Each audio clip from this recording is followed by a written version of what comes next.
Well, this should be live. Hopefully you can hear me this time. Those who saying good stream, thank you so much. Now I've broken my YouTube. How do you even do this? How do I achieve such amazing things? I think it might be working again. I can see chat on screen. I can see myself on screen. I sound better. Wasn't hard. God damn it. Okay, so basically, guys, what happened there was, as I was explaining, but you couldn't hear me, you guys had told me before that it's better to swap to OBS. I currently use Streamlabs for streaming, but I was looking into it while I was away. Apparently, Streamlabs is like a really scumbag company, and they steal money from people. So I was trying to get away from Streamlabs. So I was setting up OBS, and I was setting up all my overlays and all this kind of stuff. But apparently, my microphone didn't work. Like, I could see it on screen. I could see, like, the audio bar going like this, but you just couldn't hear me. You just couldn't hear me. Who knows? Mr. Vroom, how do you feel that the Egeth Shoy is only 1.7 subs away? 1.7 thousand subs away, not 1.7. That would be scary. Nervous? No, I don't get nervous. I don't feel these negative human emotions you speak of. I exist in an aura of delusional confidence everywhere I go, and everything I do is amazing. So I'm going to smash that egg shoey. It's going to be good for me. I'm going to get my proteins in. It's good to look at the positives. If I could think of any others, I would tell you. So yeah. But yeah, so the next video that's going to come out is another turning things into tracks video, hopefully on Thursday, probably more likely to be Friday, ready for the start of the Singapore Grand Prix weekend.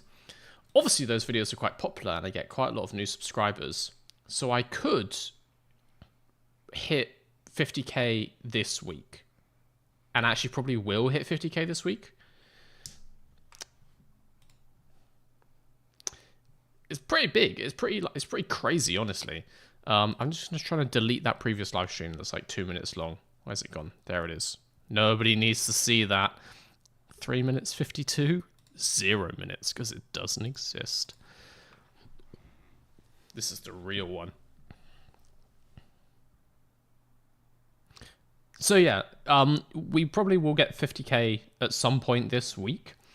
I am planning to stream tomorrow and Thursday. I think I'll do as well, just to catch up on, like, to get through this season of F1 Manager a bit more. Probably Saturday as well, at some point after quali. Not immediately after quali, probably like a couple hours later. Get in the Discord is the easiest way to do that. We will probably hit 50k this week. And so one of those streams will contain the Shoy. The Shoyth del Egg. It's going to be crazy. It's going to be good. There'll be a regular Shoy as well. I need to consider which way round to do. I think egg first, surely, and then a beer to wash it down. Makes sense? If that makes sense to you. The chat screen is not working. I've broken the chat screen. Wait, one sec. Let me unbreak it. There we go. Unbroken. You see that? Yeah, nice.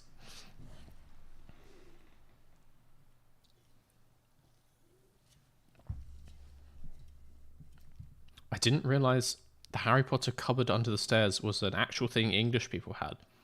What's under your stairs? A massive gaping hole? That's going to get clipped out of context. Of course. What else would you put under your stairs? There's a cupboard and it's full of normally shoes and maybe like a broom. Mine has a chest of drawers that was just left there and an air purifier that doesn't work, which was also just left there when I moved in, and my tool bag. So that's cool. Someone says egg shoey blended with Monster. No, obviously not. There's news articles that talk about like people having their stomach pumped for doing stuff like that.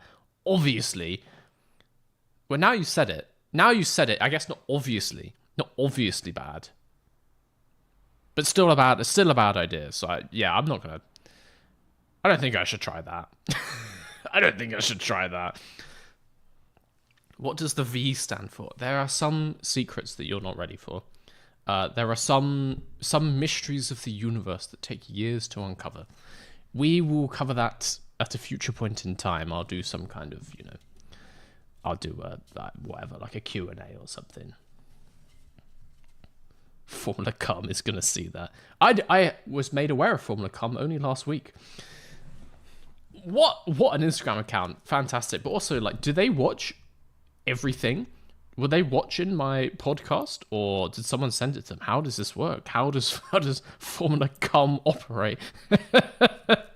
Hell yeah.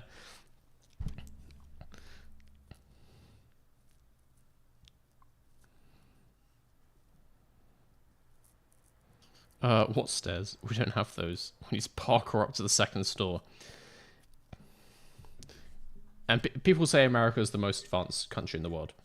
Haven't even invented stairs yet. You're thousands of years behind, lads. Am I late? You are not late. You are perfectly on time, because I may have broken the stream at the start. So what I was trying to do, I was trying to show you was, I was trying to convert everything over to OBS because it seems to be better. It's more powerful. But I needed to recreate all my overlay and all the alert box. But I could have more freedom with like custom sounds. So I was thinking the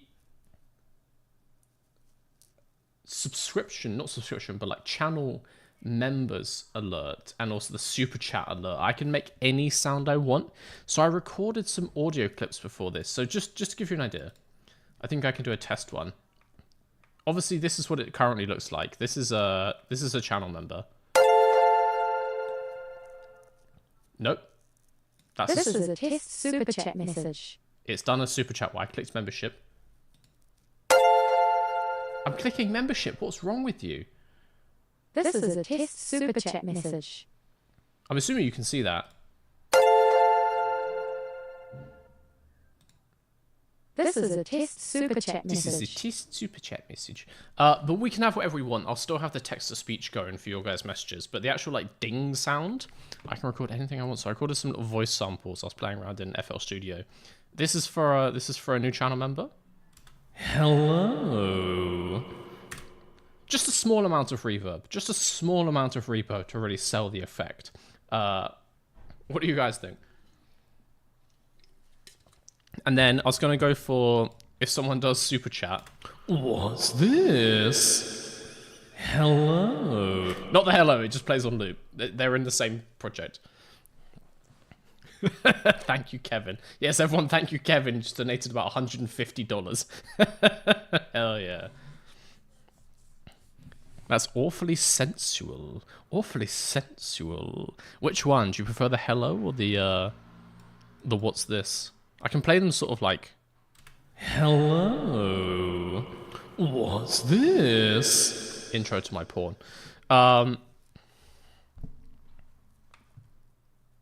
TTS is hilarious. I know. That's why I did it. More reverb. More reverb, they say. Wait, let me show you what we're working with. I've become a music streamer. I've become a music production streamer. Look at this. Woo, FL Studio. You want more reverb? We're currently on the venue. Just get that reverb size. We'll turn it up. Hello. Wait. Hello. Is that enough reverb? Do you want more reverb? More? More? Less? More reverb?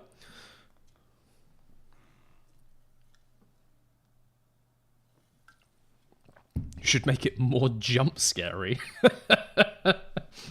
Someone says, just tuned in. What's happening here? This is F1 Manager. Don't you know? Yeah, when you get past the first year, it looks a little bit different. But this is definitely F1 Manager. No. We're just going through...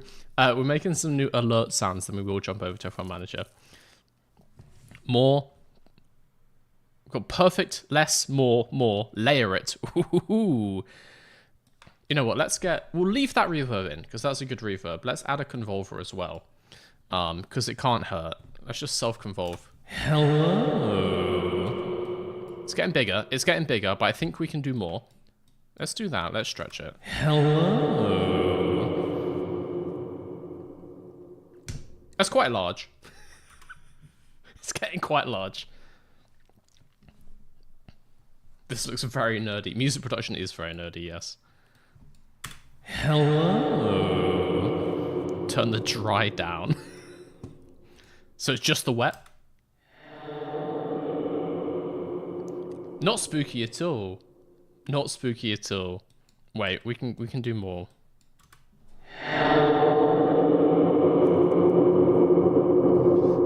When you get this dark orange here, that means it's good. The vocoder. I don't have any paid plugins because I just use this for making like stupid background music. Can I vocode it? Do I have anything that works?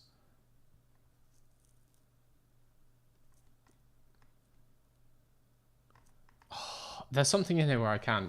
I'm not an expert on this, guys. I don't really know what I'm doing, honestly.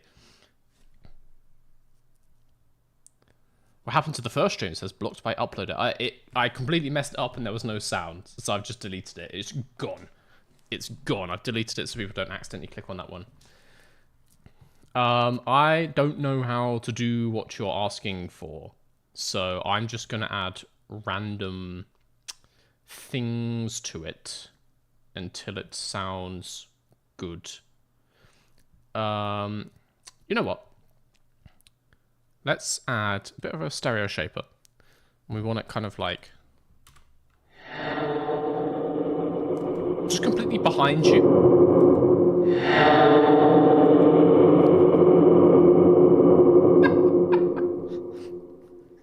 Add some drums. Okay, no, that's not good. That's not good. But we can add a drum loop. We can add a drum loop. Don't worry about that. Do we have any like full?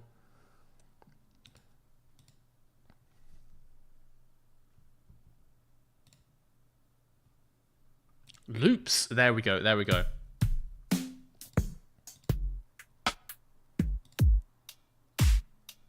That's the one. That's the one. That's the one. Don't worry about it.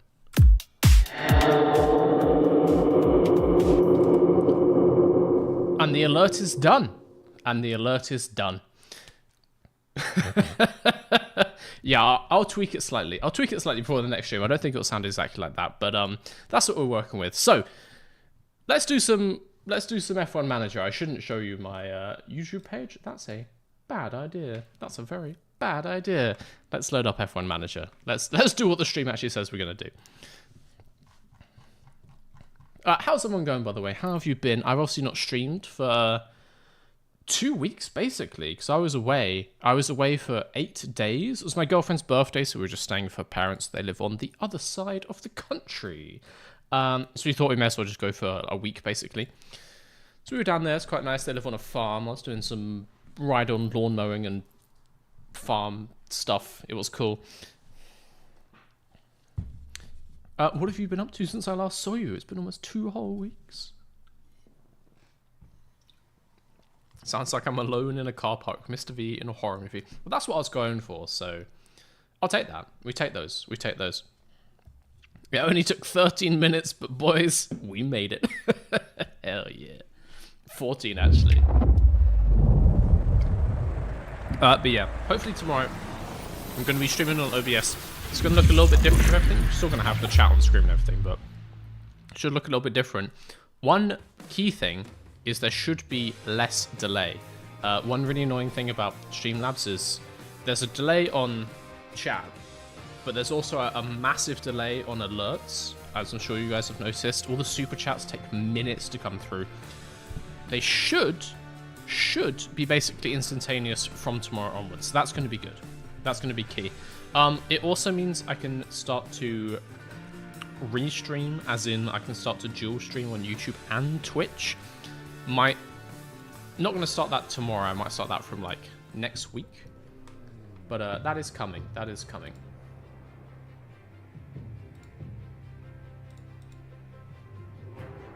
Oh. We've got an update, guys. Your game has been updated. You can view the patch notes for this update in your browser. Not gonna do that. Sure, it's good. Got the Azerbaijan race replay. Nice. The last race we did was Hungary, which I want to say went okay for us. I actually don't remember where we finished, but I want to say it went okay. As always, both cars would have finished. We would have had no issues in terms of fuel or anything. I just burped into the microphone. That's very professional of me. Let's just check. Let's refresh our memory. I obviously remember everything, but let's refresh everyone's memory as to what happened last time. So, 6th and 7th for Mr. versus Garage. We are strong-holding our position as P4 in the championship. Mercedes washed. I was going to say Lewis Hamilton washed, but he's doing better than George Russell, who basically never scores points anymore, constantly finishing behind Mr. Ricciardo. Washed. We are 4th. Healthy gap now to Mercedes. We are a long way behind McLaren, and we do not have the race pace of McLaren. Oh, Red Bull and Ferrari equal on points as well. Spicy. Love to see it. Drivers' Championship is much the same. Those 3 teams have locked out. Ooh, Yuki Tsunoda is actually not too far behind Piastri. Could we start to fight up into P6 in the Championship? I'm going to say probably not. But I mean, if Oscar keeps DNFing like it did last time, it could help. I would love to see both of our drivers finish ahead of Lewis Hamilton in the championship. If we can get Teo in front of Lewis, which is not that hard on current form, considering how many races we've got left, we could be in for something. Someone says, read the damn chat. I'm trying to tell you stuff. I'm trying to tell you stuff. Everything I say is incredibly important. You have to listen. You literally have no choice. No. Focus on upgrading the underfloor with only cornering and disabling everything else. Interesting. I suppose cornering is relatively important for a racing car. It pays when you can go around a corner quickly.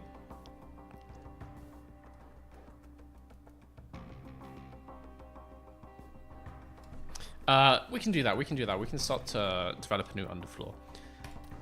But let's start with all of this.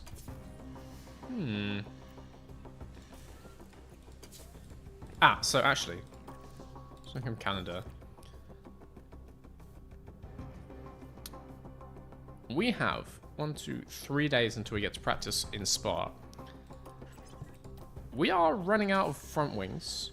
Not good. We have 0 of our new design, which is very healthy.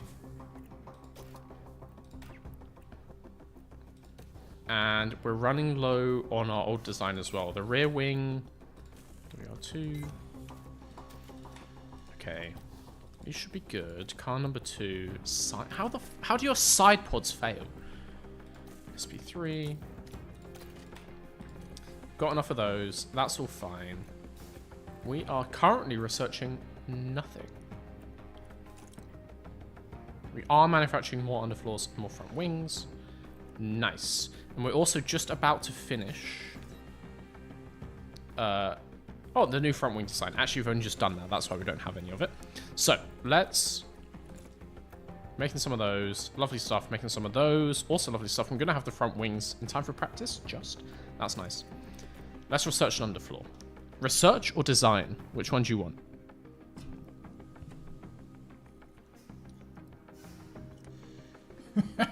Someone says, don't forget to inform the FIA when you change the engine.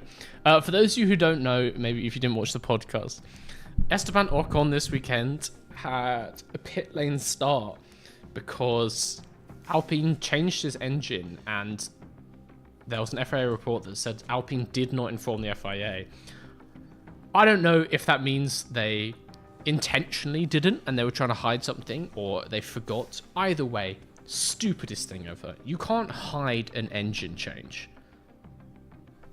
Engines are quite big, and there's people from the FIA constantly in your garage and checking, you know, serial numbers of things. You can't sneak stuff like that onto the car, guys. Alpine, come on, you can't do that.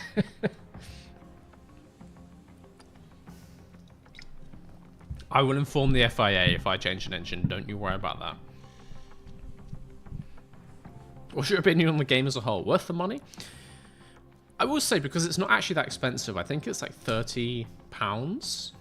And particularly if you got it on sale or like on Fanatical or something. Yeah, I mean, if you want to play a Motorsport Manager, it's cool. And it's cool to play with the real people and progress their careers. If you feel like you are half tempted to get it anyway, it's decent. And it's much better than the previous year's ones. It's not perfect. Don't get me wrong. And I don't think it's got like infinite replayability. I'm sure some people will play it for months and months and months. But I think the average person will probably do one season. And then, yeah.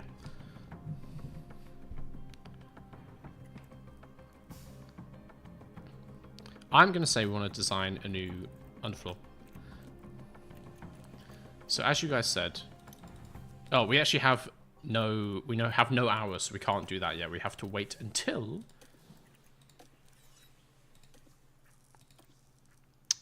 a while. Oh, God. We have to wait until after the Italian Grand Prix. So we're not going to be designing any more underfloors anytime soon. Sorry about that.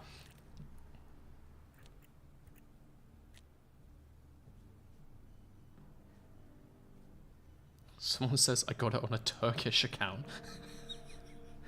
Okay. Hell yeah. Have you ever played Disco Elysium? Hell yeah, I love that game. I never actually finished it. I played through a couple times, but both times I never actually got to the end. Guys, it's that time. It's that time of the stream. Lumeep! 10 gift subs. It goes without saying at this point, Lumeep, the MVP. We took 2 weeks. I thought maybe Lumeep would forget about us. Never. Never. Hell yeah, Lumeep. As always, thank you for supporting the channel. 10 new people, green screen enthusiasts, try out new emotes. Get in on it. Hell yeah. Well, I'm seeing some people as well with the 1 month subscriber badge. People getting upgraded to the colourful Mysteries Garage logo. Ooh. Got some repeats. Sorry I wasn't on stream when that happened. Very nice, Mr. Lumeep. Very, very nice. Someone says I have 872 hours in F1 Manager 22, 290 in 23, and 83 so far in 24. So clearly something works in these games, because you wouldn't play it for almost 900 hours otherwise.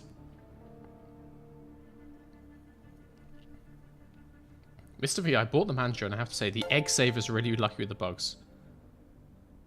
I like the game, but sometimes it does things. Yeah, it's not the most polished game I've ever seen. It has some weird bits going on. Every time you say hell yeah, it makes me think of the banana bread at work video. Don't even know what you're referencing.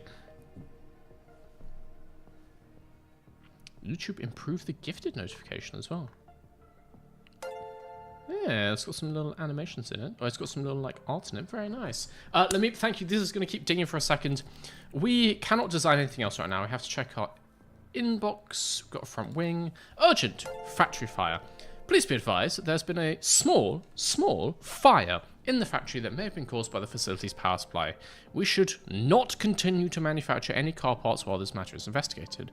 I know the entire team is anxious to continue their work, but we must put safety first and ensure this does not happen again. Pausing car part development like this does need your approval, but I'm afraid that we don't have another option in this case. Oh. A week? It doesn't take a week to investigate a fire. A week? Does that actually change us 15th to 22nd? So... Oh, no.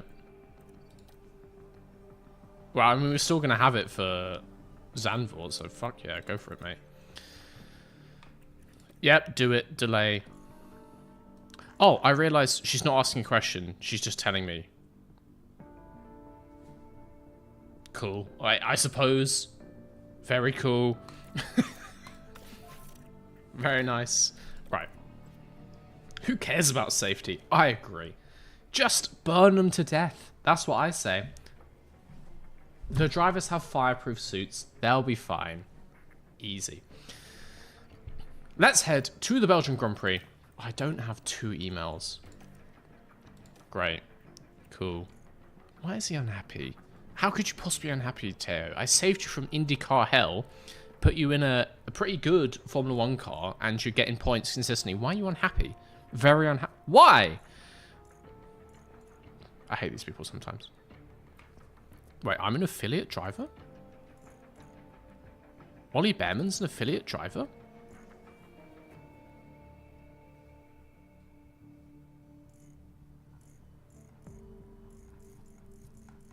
The entire F1 grid is an affiliate driver?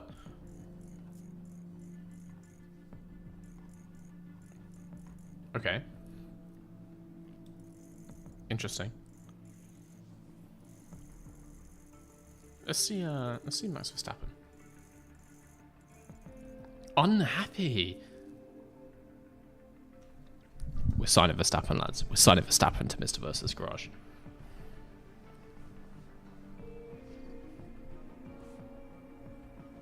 You should try and get Teo to be signed by McLaren for the memes. That's just cruel. That's just cruel. Don't give him things in the game that he can never have in real life. That's just mean. Okay, let's get forward to Belgium. I don't think there's anything we can do. We've paused designs. We've completed the design of the front wing, and we're starting to manufacture them. We should have some. Oh, no, we're not going to have them in time. Because we've paused for our fire investigation, which I still don't think we should be doing. It's not on fire anymore. We don't need to know why it started. Just don't do it again. Easy.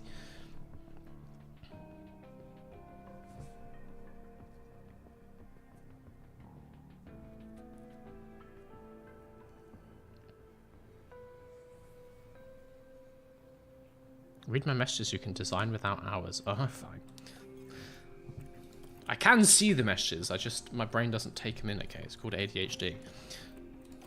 let me start a design going, and then we'll get to the race. Wait. You can design without hours. What the hell would be the point in that? Why would anyone do that? How would you know if the design is good? That doesn't make any sense. I'll do it, I suppose. Why not? Okay, let's do this. Testing an overview. Design focus. So you say all on cornering. What type of cornering? You just said cornering. It's all cornering.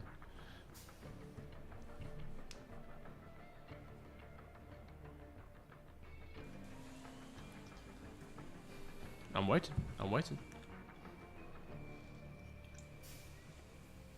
When they say small fire, are we talking like someone used a lighter or the factory burned down? Well, it takes them a week to investigate it, so it must be more than your average little house fire. Well, no, I guess a little house fire is an understatement. All on low, mid, high speed. All right, so take off this. I'm not going to take the minimum lifespan down. That seems counterintuitive. But I'll do this. All on medium speed corners. I have massive lag. Well, yes, that's why I was trying to swap to OBS, but it didn't work. Okay, we'll do this. Put them like up. Yes, yes.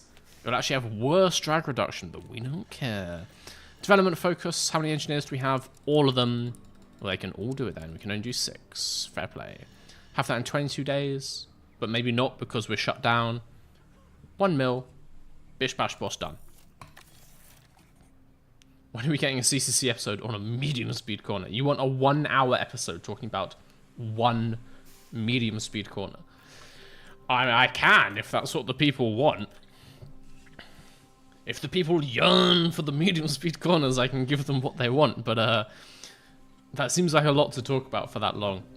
Yuki is obviously going to get 9th. Teo is obviously going to get 11th.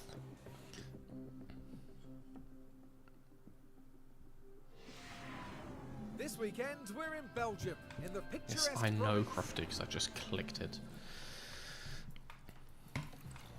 This should be a relatively simple weekend. It's just straight line speed, basically. We'll just start with this for now. Do that 20-lap run plan. Get them some track knowledge. I'm expecting a decent, like, 7th, 8th again, 8th, 9th. Maybe not quite as good as before because we're not a high-speed car. But we're going to go with this. Send them out on hards. Go to practice one. Done. Next CCC episode, talk about all of Singapore's medium-speed corners. There's not that many corners. There's lots of low-speed corners. I'm just trying to think. What have we got? Turn 1 I'd consider to be low speed, really. The kind of like 2-3 kink again. Maybe 4? I need to get a track map. I don't think it's even that many corners, so maybe I will just be talking about one single corner for an hour. I'm happy to talk about anything for an hour, guys. You know me.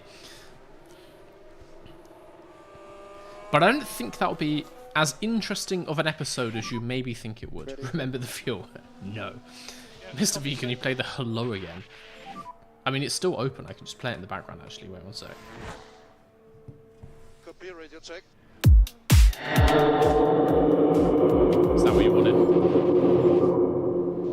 Has that satisfied your hello desires?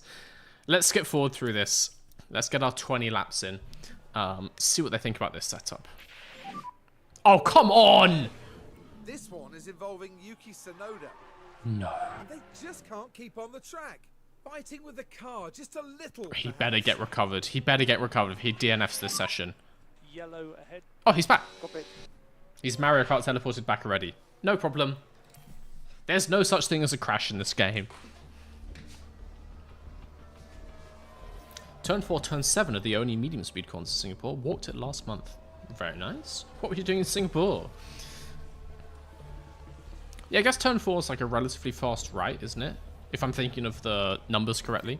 Let me get a track map and I'll do it live. How about that? So what we're talking about. I'm not sure. I'll mute my phone.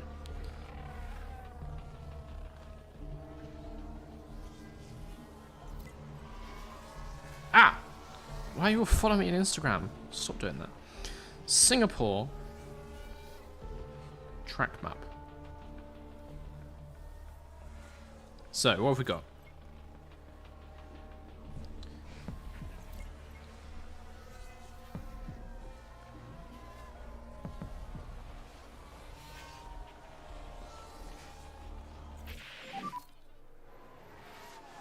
Full screen it. I have no idea how my phone works. The camera is okay. Oh, okay. No, well, I mean... So 4 is medium speed because you haven't been able to speed up that much. I was thinking turn 5 is turn 4. So obviously turn 1, low speed, low speed, low speed. Turn 4, I guess, is medium speed, but realistically that's just flat. That's not a corner. I don't consider that to be a real corner. Turn 5 is a medium speed corner. It's decent, you know. Relatively uninteresting, but you do get some lap 1 shenanigans down into turn 5 because at that kind of speed, when cars are close enough, you can get alongside there. As a medium speed corner goes, I'll rate it highly. Decent. Later in the race, starts to become a bit of a non-factor. We then have turn 6, a kink in the straight. Again, not a corner. Turn 7 is heavy braking. 8 is slow. 9 is slow. 10 is slow. Turn 11, actually, I would consider to be relatively medium speed. No, wait, that's the turn onto the bridge. No, that's like the slowest corner on the track. That's the thing. It's all low-speed corners, lads. It's all low-speed corners. 18, 19, I would say, the last two. Those are banging corners. 18, 19, fantastic corner complex. What do you think? You want that slightly sketchy, just on the edge of grip, double left apex, hang it in there kind of thing. Really nice. Some of my favourite medium speed corners from the entire calendar, I have to say, the last two corners of Singapore. And decent crash opportunity. We've seen people messing up decent quali laps right at the end there. Turn 4 is not a corner, so a straight. Well. Don't jump to conclusions, guys. Just because it's not a corner doesn't mean it's not a straight. I do think I need to make my philosophical what is a straight video at some point. It is going to be a 2-hour video essay, so I hope you're prepared for that. And I will bring it out. I'll bring it out for Pride. I think that would be the most funny. So June next year. But yeah, we need to talk about track elements because people like to think that it's corners and straights, but that's not really how that works. We have things that aren't straights but also shouldn't get corner numbers. You know? It's more complex than that. It's more complex than that. It's a grey area.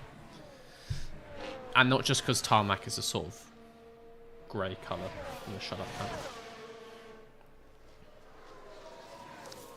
Turn 4 is a straight if you're the Jeddah track designer. Well, everything's a corner if you're the Jeddah track designer. 27 corners. Let's fast forward this. I want them to get their 20 laps in. How many have they done? Only 11. Oh, no. Again, in that case, we're going to bring them in. We'll start getting these setups dialed. Porsche, you come in as well. Get in the garage, Yuki. Right. He doesn't like it.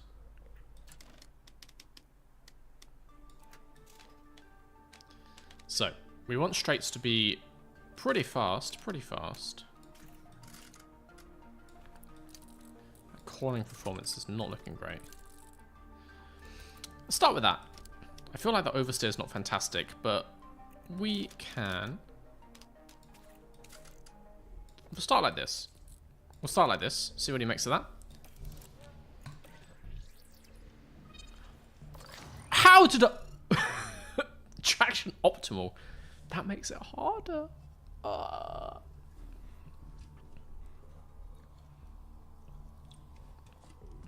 How about the Miami first DRS zone? Well, exactly. The top of Miami is this weird wavy thing. Are they corners? They're bends. They're not corners, they're bends. Not the same thing. It's a complicated issue, guys. My thesis will be on this topic, so please get prepared for that later in the year. It's not that easy. As you know, it's not that simple. Right, let's do something like this. Oh god, that changed it as well.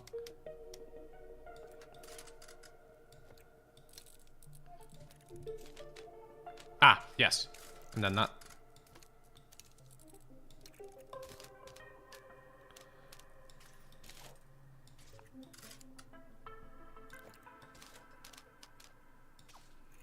And they're all in, apart from oversteer.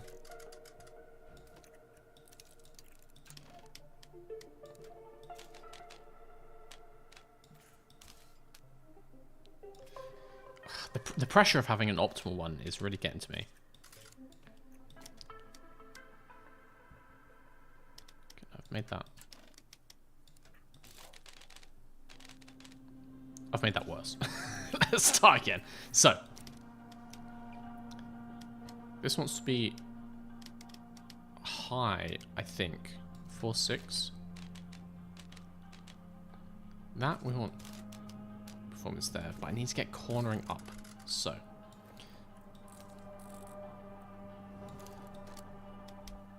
something like this, something like that, something like this, something like that, something like this. I'm a professional, guys. Bear with me. Why is bro chugging drink every second? Because it's fucking boiling hot, mate. Stay hydrated. Someone says 30. Oh my god. If you just give me numbers that are perfect, I'm going to be very annoyed. 39.5, 4.6, 3.4. If you did this for Yuki, then that's going to be unhelpful. 0.6. Fucking miles off, mate. Miles off. Austria turn 2, corner or not? No, not a corner. Obviously, it's a bend in a straight. That's like the least cornery corner there is. Obviously, that's not a corner. And yeah, for those of you complaining that I'm drinking fluids, I'm so sorry. I'm so sorry that my pathetic human body requires water, or else I'll die. Let me just transform into my lizard self, and I'll bask in the heat. For those of you who don't or have never lived in the UK, it's boiling hot all the time because we don't have aircon. So my house is 1,000,000 degrees constantly. Right, okay, that's getting better. We just need to get straight up.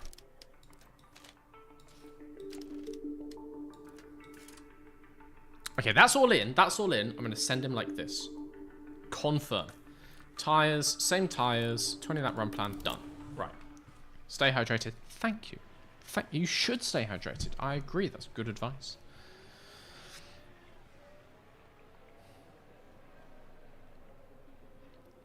I like how much they're complaining about the setup in FP1. Well, they're not complaining. They're just saying it's not good, which is valid feedback. Like, if it's bad, it's bad. Someone says, can we see Mr. B dying of thirst live? That will be my magnum opus, my greatest live stream yet. Also, strangely, my last live stream. But one day, yes, I'll allow you to watch me die of dehydration. I'll do one of those IRL streams, get some cameras out in the desert, do a little trip to Morocco. I haven't been back there for a little hot minute. Just head out into the desert, just me and a camera and, you know, like a portable Wi-Fi service, and I'll just sit there in my camping chair and fucking die. How does that sound? Not having AC feels like a skill issue. Oh yes. Clearly 60 million people in the UK are just morons. You can't exactly install AC if you don't own the property you live in. Do you have any interesting F1 conspiracies? I mean, there's things that I think could be conspiracies, but I don't buy into too much. I think one interesting one right now is all the other behind-the-scenes factors involved in the sort of like Checo Red Bull situation. I think if Checo wasn't Checo, if that was a different driver, let's say it was Nico Hulkenberg, and he was in the team with the exact same performance Checo had since 2022, would have already been fired. So there's other circumstances leading to Checo remaining in this team. What they may be is an interesting thing to speculate about. So that's one thing you could call a conspiracy. The whole thing of people saying that it's Liberty Media trying to keep him in, or, you know, it's Mexican cartels. Also, some people are saying that, oh, Liberty Media would never interfere in a team's roster. Welcome to Formula One. Yes, they would. Obviously. This is for some of you who are lifelong Formula One fans and been watching for years and years, this is not going to be news to you, but for newer fans, I think there's a kind of weird expectation that Formula One is in any way fair, or like a meritocracy, or that it's not entirely rigged at every single level. Formula One is fully rigged in so many ways. Like, you know, good cars and good drivers do win the races. It's not like wrestling where they decide beforehand who's going to win. But it's mega rigged. The kind of backdoor deals in driver contracts and stuff like this are insane. And the interconnectedness of different teams, different organizations are wild. Bro. Right then, you can take a look now. Now we're watching the action closely here. Whoa, and around they spin. This is not looking like Yuki's weekend so far. If he goes on to get a Snowdium this weekend after this P1 performance, I'm going to be very, very surprised. I was going to say annoyed, but I've realized not annoyed, just surprised. F1 is almost as rigged as WWE, but at least WWE is like fun rigged, like pantomime rigged. F1 is just like career-endingly rigged for lots of people. Like it's mega unfair, just loads of rich guys making business deals and screwing each other over. And so there's all kinds of stuff. So people are like, oh, Liberty Media would never involve in a driver's contract. Yes, they would. Obviously. They would definitely do that. Because they're a business and they're trying to make money. And if they're like, oh, Checo getting fired is going to lose us $30 million, then they're going to turn up to Red Bull and be like, don't fire him. Or else. And, you know, make some weird, vague legal threats. So yeah, loads of stuff like that happens all the time. So that's a conspiracy theory, you could say.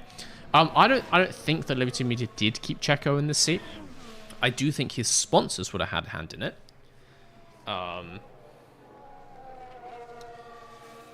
But that kind of thing. Not a conspiracy, but I always love bringing up Ferrari 2019 engine as if they weren't guilty of that. The whole thing of, no decision, no fine, no penalty is insane. A conspiracy based on that is I believe the Ferrari engine is still illegal. My own personal belief based on no data at all. I am of the belief that Ferrari made a deal with Formula 1 at the time where Formula 1 was like, okay, we know that your fuel flow thing is completely balked and is illegal. And then Ferrari were like, okay, but if we completely take that system out, we'll be like back of the grid.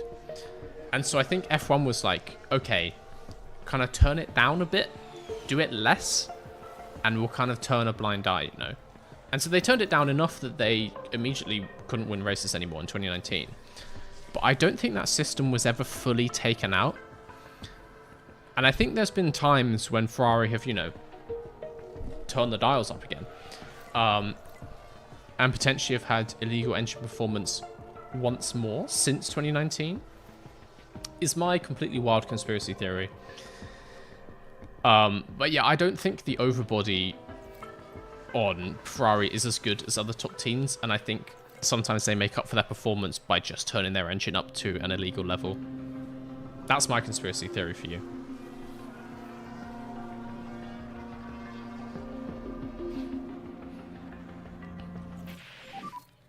Feels good. Stroll's continued existence as an F1 driver is proof that it's not fair. Yes, I agree with that statement. I do think that Stroll is underrated. I think he's fine. I've said this before. He is fine. Copy that, He's mate. not great, but he's fine. Okay, we've got our feedback in. We're not going to be able to turn this around, so I'm going to let them finish their run plans. Let's just turn this into the session, do a bit more setup. I do think the sport in general is in a good place. The difference between the teams seems lower than ever. Yeah, I think it seems like financial regulations and the testing regulations are doing what they intended to do. Sauber now are constantly slowest team qualifying like 19, 20, can't do anything in the race. They only qualify like 1.2 behind pole lots of the time. Go back just a few years. That's like P10. Go back to like 2014, 15. That's like P4. Being 1.2 behind Mercedes. So if you're a team that's completely hopeless, can't win anything, is stuck in P19 and P20, and you're only 1 to 2 seconds a lap slower in race pace, the sport is pretty healthy. And it means that while Sauber can't do much to gain performance back because they can't spend their way out of it like they used to, they're not like 10 years away like Williams potentially were in 2017-18. So, yeah. Stroll is mostly good enough. I think that's the most accurate way to put it, honestly. I agree with that sentiment. He is mostly good enough. Sometimes he is not good enough, and when he is on form, he's not great. He's just good enough. 70% of the time, he's fine. And 30% of the time, he's pretty bad. But you get some drivers who are pretty bad more than 30% of the time, which is why I say that Stroll is not the worst driver in Formula 1. And still isn't. I'm not letting Perez off on one good race.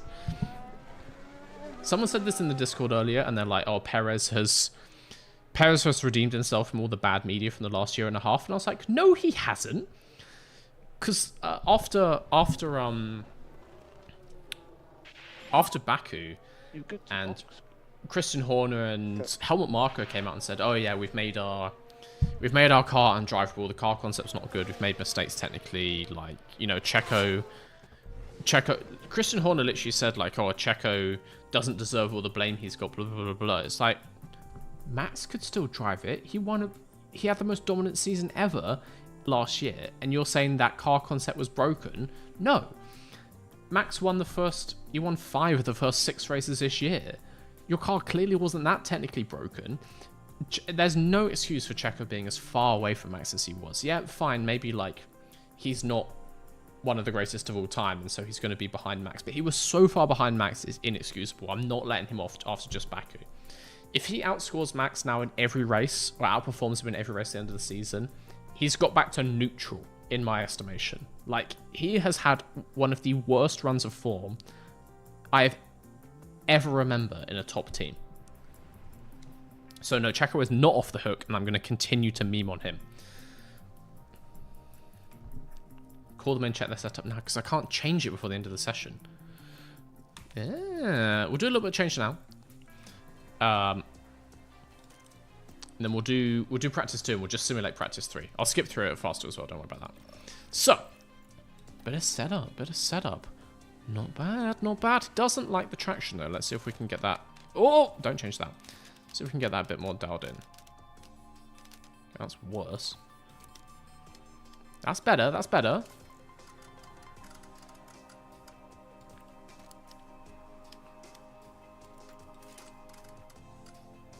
That's looking decent. Right, can we get oversteer down?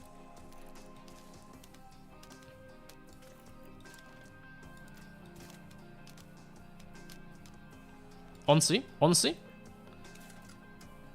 Happy with that, and then... Oh, bastards.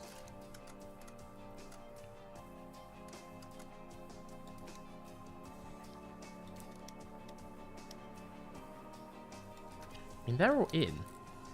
They're all in. I say we take that. We send him out on that.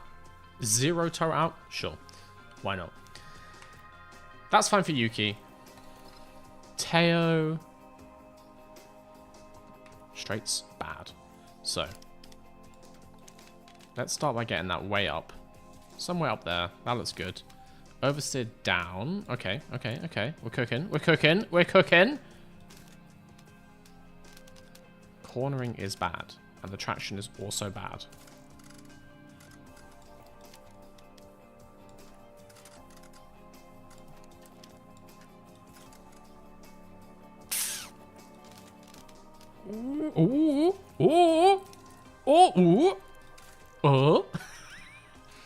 I might just leave it there, but he's been messing up under braking, so I kind of want to give him good braking stability.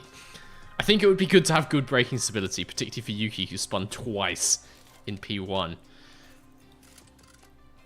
No, we need to go the opposite of that, so like this, and then that to compensate. Yep. Yeah, that's getting there.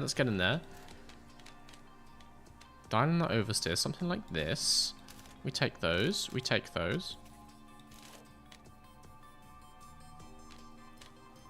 Alright, that's getting closer. Now we just want straights up.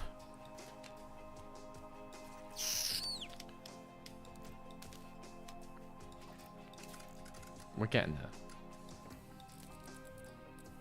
Honestly, I'm going to send him out like that.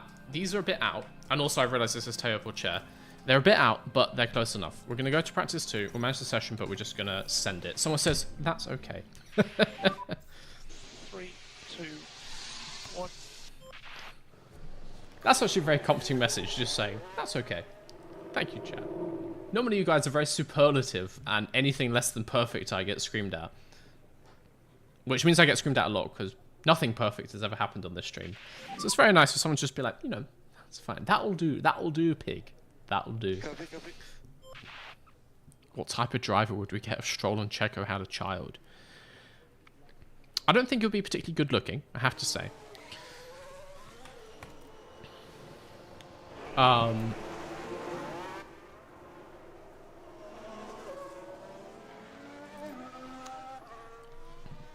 gonna say he will have probably decent peak Focus on the tyres. performance. I actually think,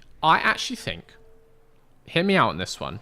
If you mix Checo and Stroll, kind of like mush them as people, do one of those weird science experiments where you like do a teleportation gone wrong and they get morphed into a single person.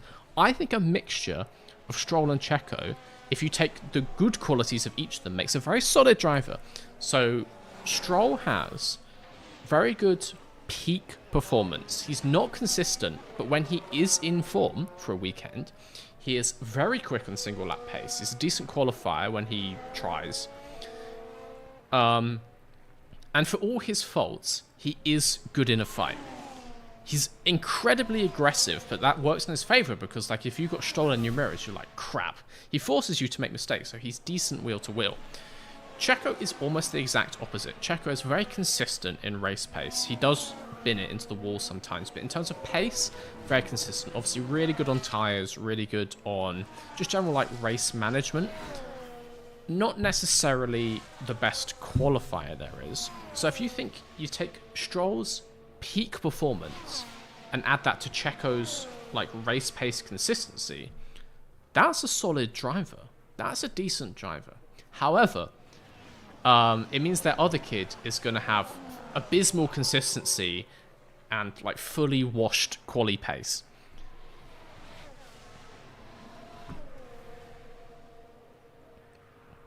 So actually, it turns out that Stroll and Checo are just Logan Sargent's parents. Who knows? Who knew? Any sport which is not rigged? No. Mate, sport betting exists, so every sport is rigged. Where there's a will, there's a way. I'm gonna say Olympic.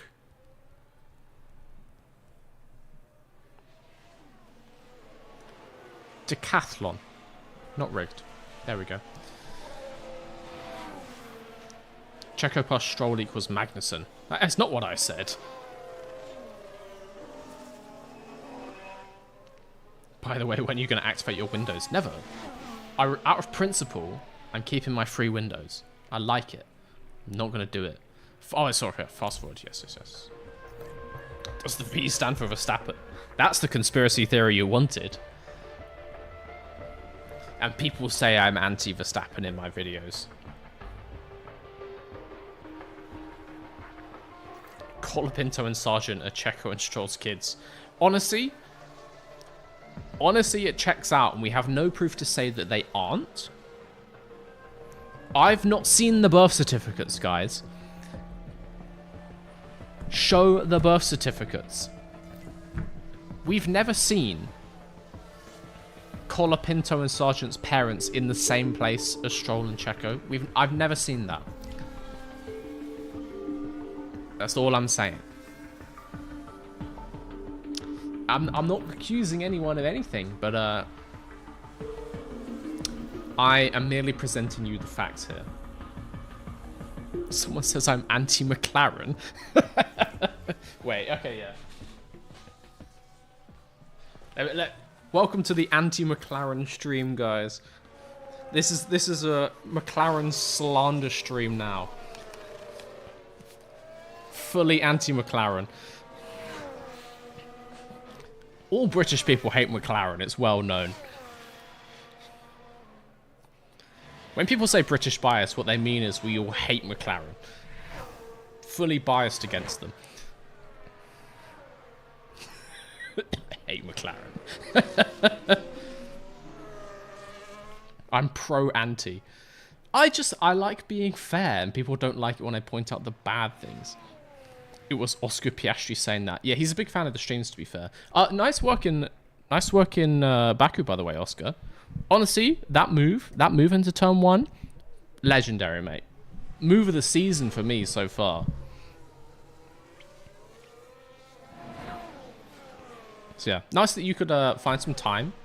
I guess, to be honest, Tuesday's a bit of an off day. You're traveling to Singapore tomorrow, I guess. So, fair play, man. Fair play. What's the most phallic F1 track? Monza, obviously.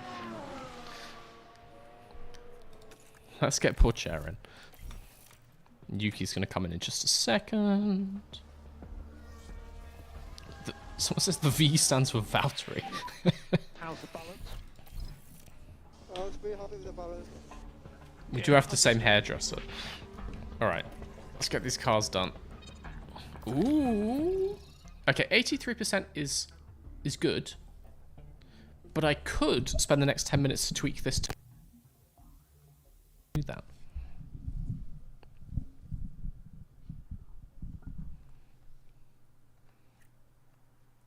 Someone says that's the official Oscar. Pretty confident it's not. I feel like I'm being just fully baited here, but I'm gonna check it out regardless. That would be so funny if it was. Obviously it's not. I should be less gullible. I should be less gullible, but here we are. Alright. I'm gonna try and dial this in. Because that looks better already. I'm not gonna lie to you guys. That looks gooder. That looks more good than it previous was. English is not my strong suit. It look more good.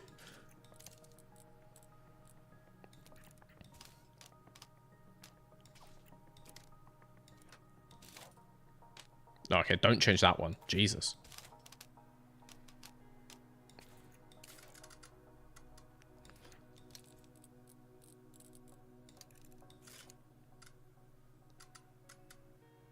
I think I've made this worse. Yep. Wait, one sec.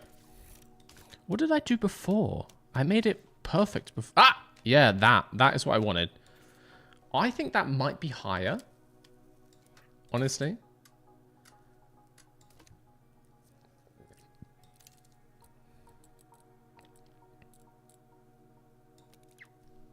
I'm going to try this. We'll see what the rating is. Sonoda as well. Oh, mate. How is that only 87? How in the world is that 87? I guess that's better, technically. Okay, we'll give him that. Let's see what he says. Confirm. Do some more mediums. Lovely stuff. Let's see. Imagine if Oscar was a member. Well, this Oscar Piastri is. I don't know how much time real Oscar Piastri spends on YouTube live streams. You would imagine he's relatively busy, you know, traveling around and training and stuff. I would imagine that F1 drivers do watch YouTube from time to time. So I think, considering how many views... Ah, send them out, send them out. How many views the channel has had? I think odds on I've had at least one view from an F1 driver. Either on maybe the Things as Tracks videos recently, very popular, you know, everyone can watch them. They're just, why would you not? Also maybe the ELO video. Got tipped off that they were watching it down at Aston Martin, you know. They sent some little thank yous through. Had a little suggestion that a certain Spanish driver has seen that video. Yes. Max 10,000% watches YouTube. Obviously, Max Verstappen watches YouTube videos, yes. Clearly. Someone says, make sure my car weight is legal. Is that a thing? Can you change your weight in this game?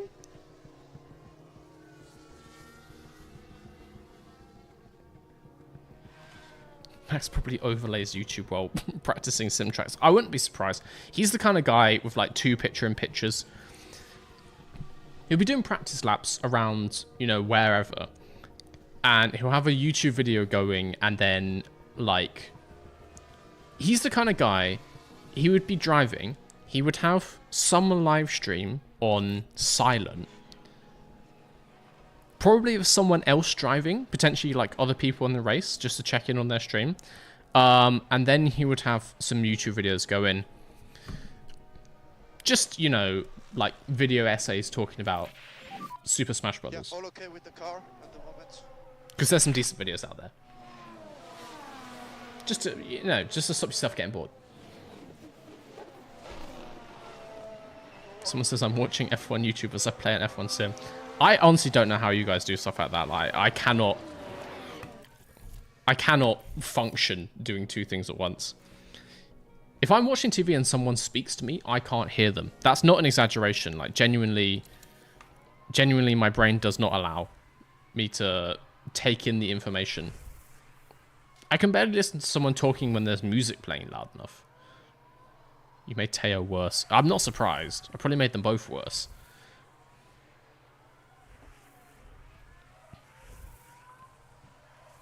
Max has YouTube on the dashboard. Max was watching the driver logos as tracked video while going down the streets of Baku. We've got a minute left in this session. Let's just check this. Yeah, that's worse. Reverts! Do that. Lovely stuff. Confirm. They're not going to get that done before the end of the session. We've got a minute left. Snow's coming in as well. Has he finished his setup? No, cancel that call in. Do another lap. Give me feedback, Yuki. There we go. Perfect. How's the balance? Now we can call the car in. Well, who just come in at the end of the session. Fast forward. Let's see. This hat is incredibly tight. I don't know if you guys noticed. I have a massive head. Like a massive head. This hat is way too small for me. All these teams are like one size fits all. That's never the case, because I have an abnormally large human head. It was set to not even the largest size, so there's a chance that that would fix it. But this one, this hat, Stop on the mark. this fucking Mercedes, Lewis Hamilton, British Grand Prix 2021 Special Edition. Look at this bullshit. What is that? An elastic strap? That's as big as it goes. One size fits all. Does it fuck, mate? This does not go on my head. Like, it goes on, but then I will pass out in 3 to 5 minutes just from lack of blood flow in my brain. One size fits all. Clearly, I'm not a human being. My enormous cranium. Alright, let's do this.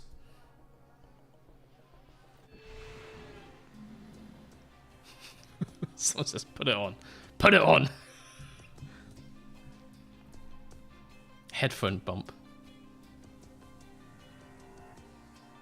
Yeah, I know.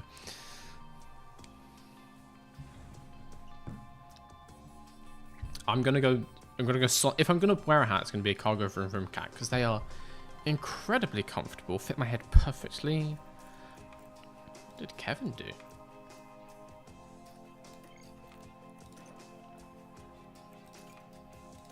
What did Kevin do?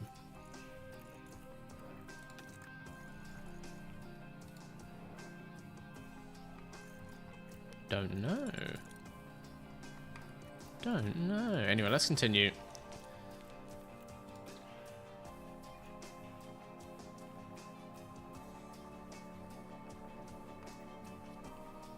Someone says the Aston caps are really nice. My favorite cap of all the teams.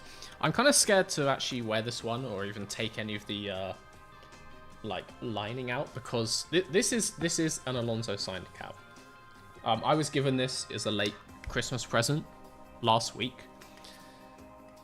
I kind of don't want to change anything about it. I don't want to take this off. Like, I'm scared to wear it, guys. Oh, it has the elastic thing as well. God's sake. You clearly have a normal size head and you aren't aware of the issues that I face in life.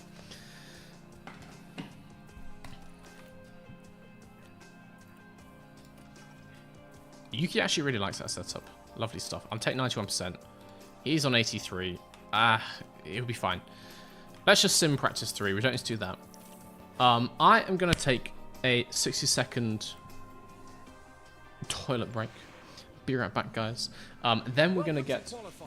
We're in qualifying now. I'll send them out for their first run in Q1, and then I'm going to go and piss. Someone says, yeah, don't wear that one. Yeah. I want to get like a hat case.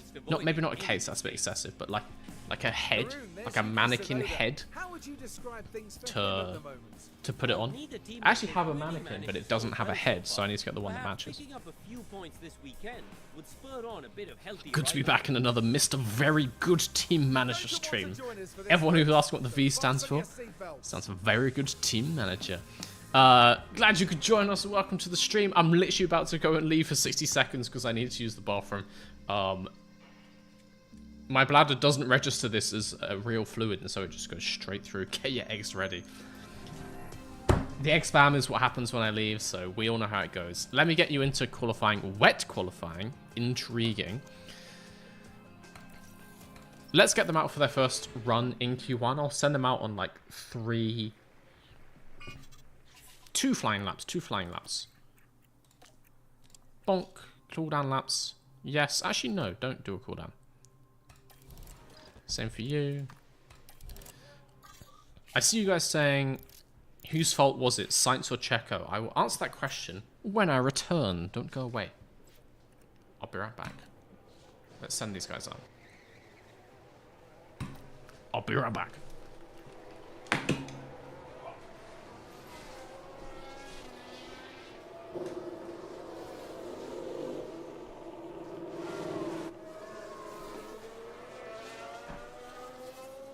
Hopefully that's not creepy.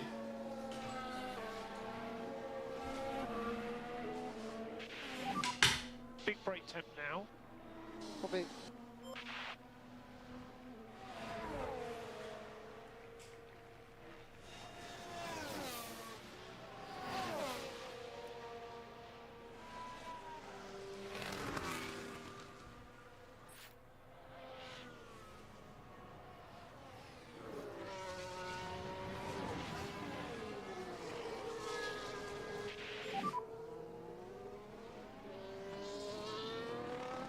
Copy.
Have they even started the flying lap?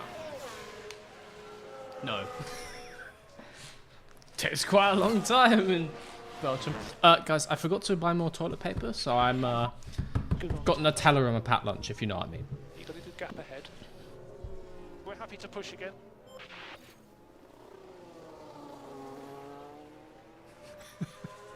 People saying, I can finally watch my F1 manager in peace. Ah, this annoying bastard up here. Right, let's get these laps in. Do you guys want to watch a flying lap?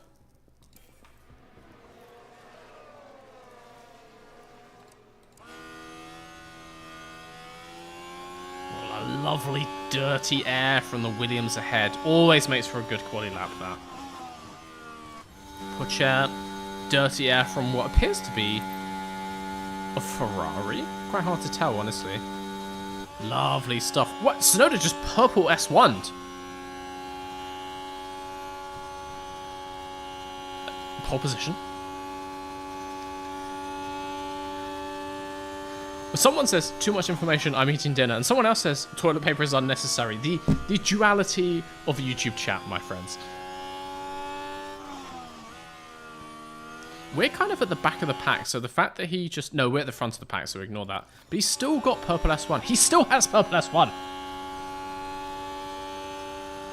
Okay, Checo or Sainz? The big question, don't fight the Williams. If they crash, I swear to actual God. Yuki! Rates picked up.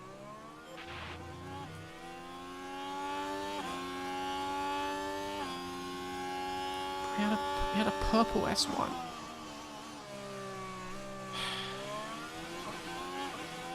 So the big question from Baku, Checo or Sainz? Lap 52, 51? For those of you who didn't watch the race, spoilers. Checo and Sainz come together just after turn 2. Cars effectively get attached on the wheels and they both slam into the wall. DNF. Whose fault was it? I talked about this in the podcast, but ultimately it's a racing incident. It's understandable from what happened. They kind of just came together. If you have to tip it more to one side of the scales than the others, it's Checo. Like, I said this in the podcast, fundamental rule of racing, you can't drive into the car ahead. You may say they're alongside, blah, blah, blah. You know what I mean. Checo was coming from behind. He wasn't front wheel to front wheel. He was front wheel to rear wheel. He is the car behind in this situation. If you're the car behind, you cannot drive into the car in front. Like, ever. Unless they swerve in on you. But because obviously then you can't predict that. Sainz did not turn in on Checo. He was just driving in a straight line. People were like, oh, it's a straight. Why was he not going straight? He can drive in any direction he wants, mate. You heard of a racing line. He was trying to get a slipstream off Leclerc ahead. He's allowed to do whatever he wants. Checo should have moved across to accommodate. Did Pourchaire go off? Yellow ahead. Has he crashed? Oh, we've had a crash.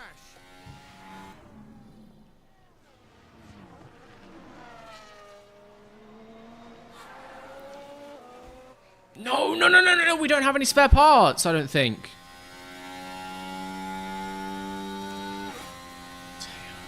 I mean, if he still gets into Q2 with this, I don't care if you're okay. Is the car okay? Yes, of course it's damaged, you dumbass. You slammed it into a wall.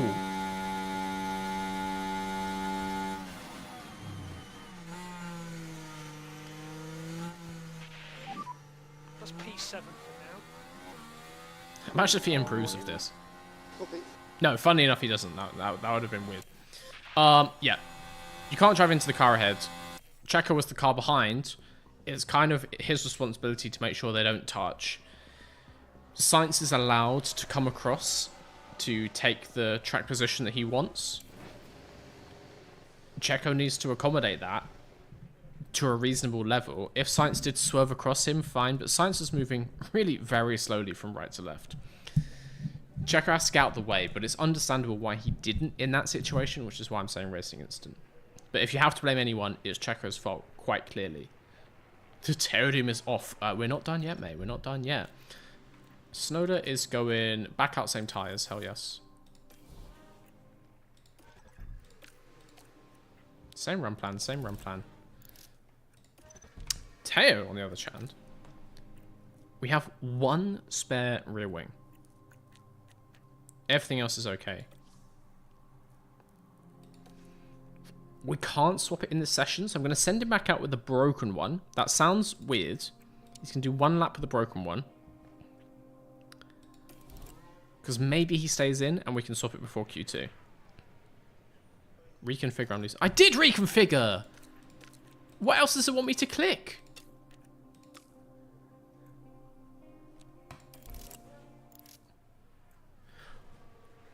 Put fuel in the car! This is one of the things in this game, like... I didn't change anything. For God's sake. Teo's only doing one. I think Yuki basically needs to go out. Almost like a 2-minute warm-up. 2 minute and 2 flying laps. He needs to go out in about 3 minutes time. If he's not doing a cooldown in between, yeah.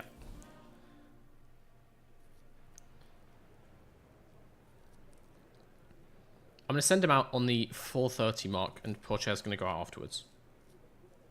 Fuel is overrated, like you always say. Same tyres risky. Nah, it's fine. It's Inters, mate. They never go off. Wet tyres don't degrade. Everyone knows this. Okay, Yuki's going out now. Teo can go out in about 30 seconds time.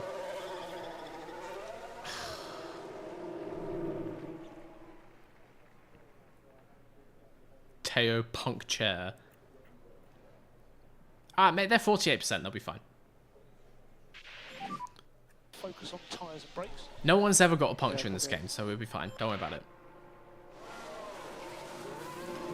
Red Bull Racing really could have used Checo's points. Yeah. Yeah, I agree. They definitely could have. But they're not going to get them.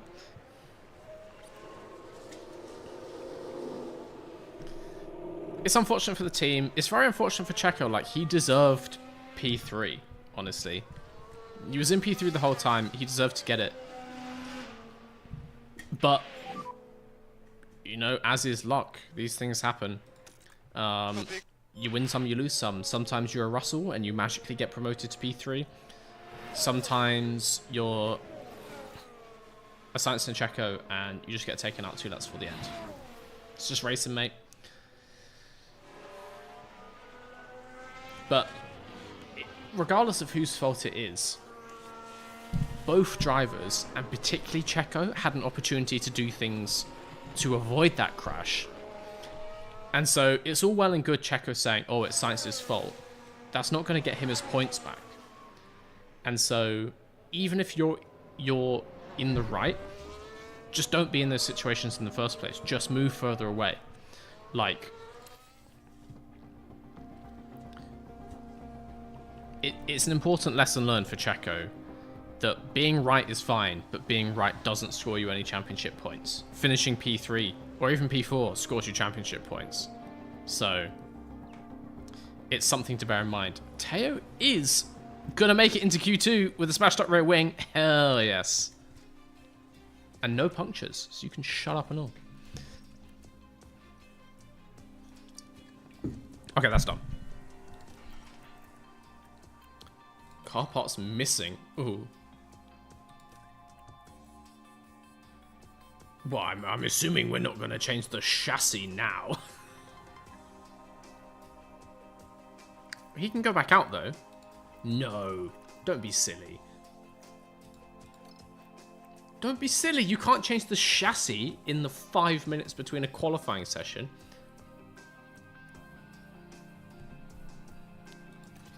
What do you mean, emergency manufacture?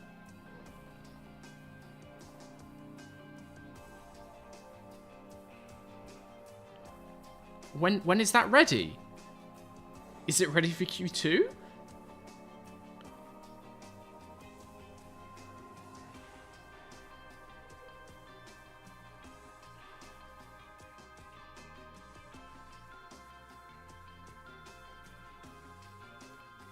You need to make one and spend tons of money.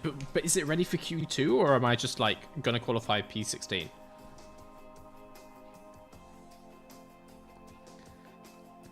Yeah, as you say, why not avoid contact and finish instead of what happened? Exactly.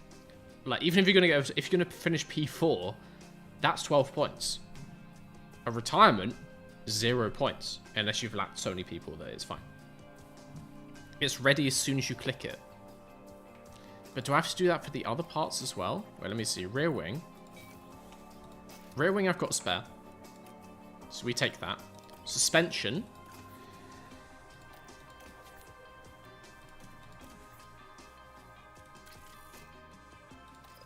Oh, God. Oh, God. That's 1.2 million.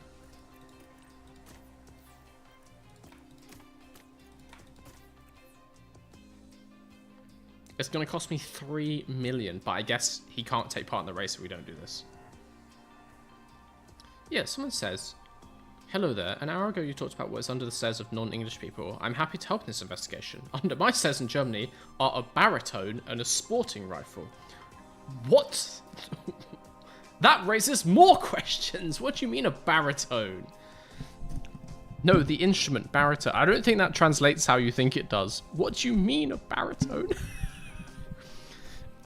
Like, is that like a baritone saxophone?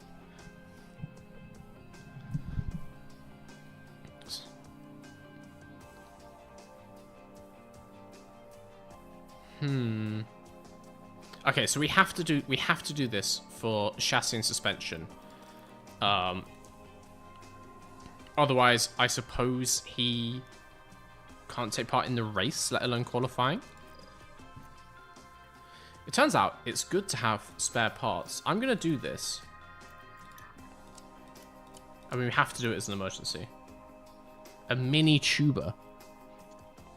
What do you mean, a mini tuba? That's just a trumpet. A tuba is a really big trumpet, so you're describing a trumpet. Someone says, I don't understand stairs. Under my stairs is another set of stairs. Stairsception. Lando lives under my stairs. I would explain why he's unhappy with you, Oscar. A mini tuber is a trumpet. Are you mad? No, mate. They're clearly, a miniature tuba is just a trumpet. What do you mean, am I mad? They're exactly the same. One is just bigger. It's a big brass thing that's in some like circles, and it has a spout on the end. What other differences are there? I send you a pic in Discord. I send you a pic of my mini tuber in Discord. Alright. A tuba is something completely different to a trumpet. It's not completely different. Okay, look, it's not completely different, is it? Do I have to bring up Google Images to prove this to you? Then what is a trombone? Well, that's the third thing, which is also just a different size of trumpet. Show us. Oh, for God's sake. God damn.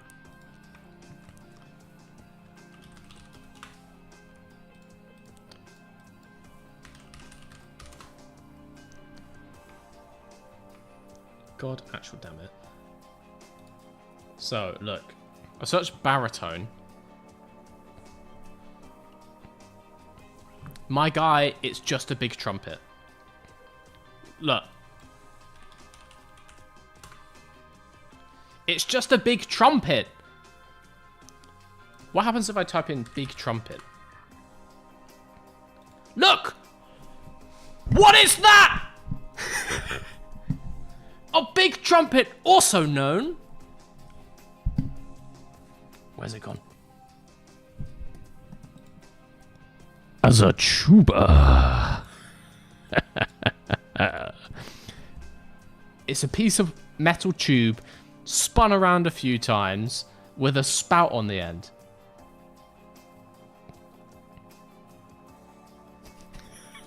All the brass players showing up in chat. Bring them, mate. I'll take them down. Let me type in this. Mini tuba. Whoa, what? That's a trumpet. Wow. Wow. Yeah, look. Bro, I'm pretty confident you would just call that a trumpet if you saw it out on the street. If you saw this out and about, you'd be like, wow, that's a weird looking trumpet. You wouldn't be like, whoa, what is this? It's clearly not a trumpet. There's vast differences.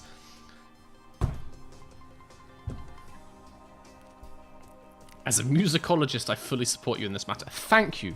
Thank you. Musicology is never wrong.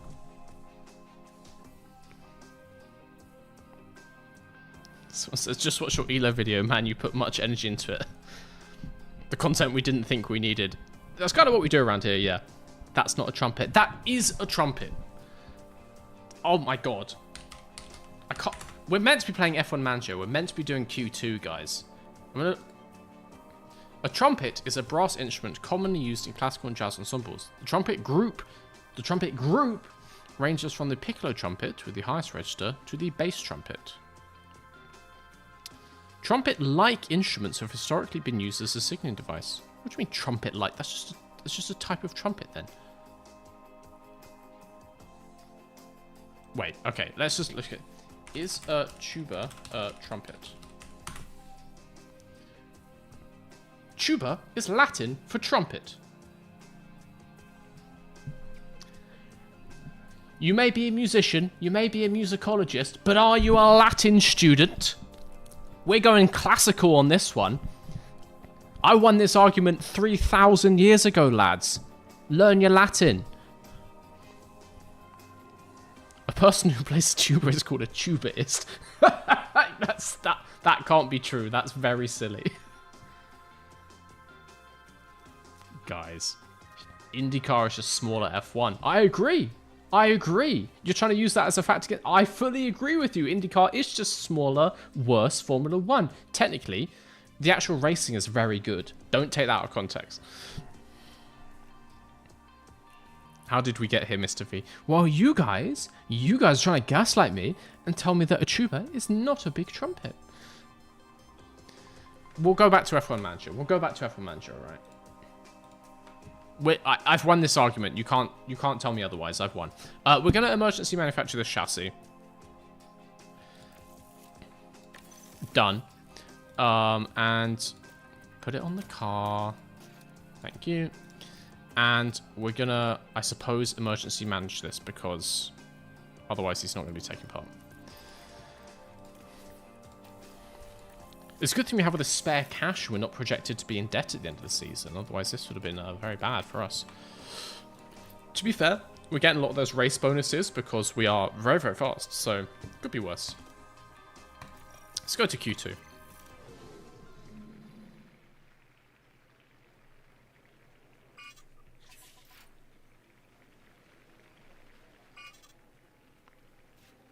Is a tuba a guitar? Well, now we're being silly. Now we're being silly because, obviously that's a different thing. If you're going to ask me, is a violin a guitar? Yes, they're the same thing. Just because you made one slightly bigger doesn't mean it's not the same thing. You don't look at a person who's, 6 feet tall and someone who's 5'2" and be like, well, the short one is not a person, it's much smaller. Bro, it's a piece of brass tube in a little spiral with a spout. If it's got those elements, that is a trumpet. It is also a tuba. You can call it a small tuba, you can call it a big trumpet. I don't care. They're all correct. Chat always wins. No, it doesn't. Alright, let's get out of here. What are we on? Softs. Alright. We'll go after this Ferrari. Is a banjo a small guitar? Yes! Obviously. We're going to stop this. I'm not going to respond to any more of these questions now, okay? We all know what's what. We all know our brass instruments now. I'm glad I could help educate you, because these things are very important in day-to-day life. Now you know, and you can carry this knowledge with you and teach it to your friends and family, and they will be very grateful when you give them this same lecture I've just given you. Work on the front. Copy. Someone says, is lasagna a sandwich? I would actually quite like to answer that question. I'm not doing it because you pressed me into it. I'm doing it because I want to answer that question. Yes, it's a wet sandwich. And I will not be elaborating. A sandwich where you have put butter on both the inside and outside is functionally exactly the same as a lasagna, but just often colder. There are no other material differences. And we shall be ending this discussion here. Lasagna, wet sandwich, confirmed. Let's fast forward this. Let's see where we do on our first laps. Pourchaire obviously didn't do great in Q1, but that was due to a slight wall slam, so I'm expecting both of them in the top 10, honestly. Rain, not far away. I see why everyone went out quickly now. Rain is now. Okay, we get to the line though. Shouldn't hurt us too bad. Snow to P6. Where's Pourchaire? You are P6. Oh, Pourchaire's getting rained. Yellow flag. It's not for us. It's not for us. Run switch cool and box. Yeah. Hulkenberg goes wide. 6 and 7. 6 and 7, we take that. Is it now raining? For the rest of this session? Yes. Well, qualifying over then. Very cool. Glad you could join us. That's Q2 done. We are into Q3.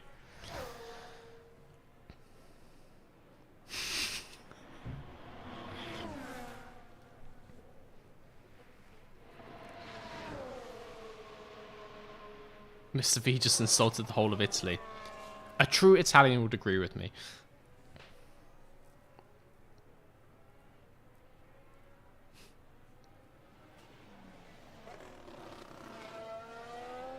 Did I play F1 Manager 2022? I want to say, maybe. Let me check my Steam, which ones I have. Yes, I played F1 Manager 2022. This is definitely better. This feels more in-depth. I remember playing that and it feels very lacking in lots of ways. They've definitely added lots of new features that have fleshed out the game. The core gameplay is exactly the same, but it just feels more fleshed out, really this is how it should have been in the first one. So yes, definitely better. And it's not too expensive. Like, F1 Manager 24 came out at like £30. It's, yeah, £30. Honestly, for a new game where you can get hundreds of hours of gameplay, can't complain. Feels more proper. There's still some issues with it.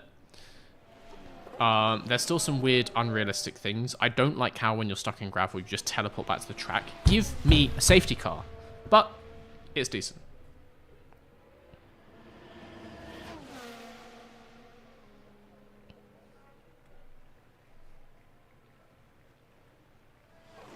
I don't like what's happened to the chat now. I'm not answering any of your weird, I agree. you know, I'm not defining any more things for you. This is a very serious Formula 1 channel, guys. We're a very serious channel, and we do in-depth analysis, which is very important for understanding of the sport. I am here to really educate and, you know, bring that technical, precise analysis to this sport. That's what we do here. Reconfigure. Surely we're just not going out right. There's no way that we could qualify any quicker because the grip is just going down and the rain is going up. So we're just going to fast forward this. They're going out again? Okay, well, let's watch this. Do they improve? I'm going to watch this Ferrari. Who is that? It's Leclerc. What are you doing, Charles? The thing is, if he does improve, I don't have time to get out again by the time he finishes this lap. How in the hell would they improve? Rubber very low. I mean, Hulkenberg just came straight back in. He's on a flying lap. Why? It's things like this. It's things like this that don't make all that much sense in this game. There's no reason. There's no reason to go back out. That's completely silly. Can I get his live timings? Can I get his live timings?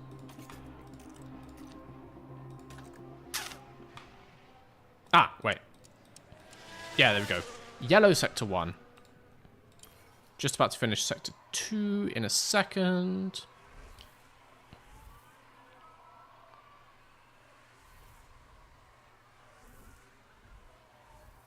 Yellow sector 2. So there's some weird stuff like this, where the AI just does random stuff. And there's some other things which annoy me, that you can't do more crazy strategies. I should be able to put 15 laps less fuel in my car and manage that to the end of the race. But the game seems to think that I run out on the line every time. Clearly this is a bug in the game, and I am an F1 genius, but no. They're just using another set of inters. But why? But why? That question. Well, firstly, someone says one does not simply join the mystery live stream chat without going crazy. Yeah, for any newcomers here, this is not a strange stream. This is how they all go. Welcome. Someone said, what flavor / type of crisps best represents each Formula 1 team? Fucking hell. Oh my god. Okay, we're going to run through this real quick. And these are going to be very UK-centric. If you think any of these flavors sound weird, if you're from a different country and you're like, cheese and onion, that's a weird flavor for crisps, get away from me. All right. McLaren, cheese and onion. Everyone likes them. Very middle of the road. Easy to enjoy. Just simple, you know. Everyone's tried them out at some point. Everyone knows about them. Easy peasy. Red Bull, salt and vinegar. Some people despise them. You know, not always what you want. Some people, absolute fanatics, can't get enough. Some may say the best flavor there is. Bit of salt in your system, lovely stuff. Hits just right at the right time. But some may say, disgusting. Ferrari is a crinkle cut crisp, but in quite a bland flavor. It's exciting initially, and sometimes it hits real good, and you're like, oh, yeah, the crunch, nice. But other times you eat it and you're like, oh, this has no flavor. Mercedes is a very posh Tyrrell's, like, roast beef and sauerkraut. I got my mouth, fucking hell. Roast beef and sauerkraut. Sauerkraut. English is not my first language. Not applicable says, what on earth have I just joined? Don't ask questions, mate. Just go with it. So yeah, Mercedes is a very posh Tyrrell's crisps in some weird niche flavor. You might eat this and be like, I've discovered a new sense of reality I didn't realize was possible. And you might be like, this is just dicking around, mate. I don't have time for this. Give me my cheese and onion back. Who else we got? Alpine is just a hunk of brie. Really nice at times, really sexy, not crisps though. And so you might be looking at this and going like, what the hell is this? I ordered crisps. Who else we got? Aston Martin. Really solid, like sea salt and black pepper, posh crisps. Nothing too crazy. You probably wouldn't say it's your favorite ever, but you try it and you're like, damn, that's surprisingly good. We need to go down the teams. RB is Monster Munch, obviously. Kick Sauber is being slapped in the face. Haas is like loaded nachos, but they were made 2 days ago, and you made them yesterday and you put them in the fridge, and you're like, maybe they're still good, and they're not. The cheese has gone hard. You can't get them out. Completely rock solid. The chips just snap as you pull them out. It tastes bad now. It was covered in a sauce, and you left that on, and that's gone really sour overnight. Really not good. And then, what would Williams be? Prawn cocktail. There we go. Done. So, next question. We are into Q3 with both cars. We're looking good. We're predicting full wets as it started raining at the end of that session. Let's manage this.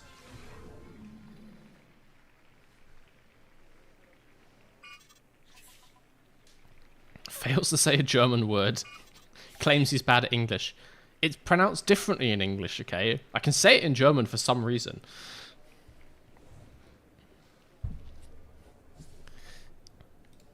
See the prediction for the session. The rain's actually going down, so we're going to get our best laps towards the end. We could try and just get some sighters in here at the start, just in case you want to like red flags the thing. So we're going to reconfigure. We're just going to do single run with the cooldowns. Confirm. Don't reconfigure. You didn't change anything. We're going to do some sighters now. Get some bankers in. But we should be getting our best laps towards the end, so we're just going to do these ones.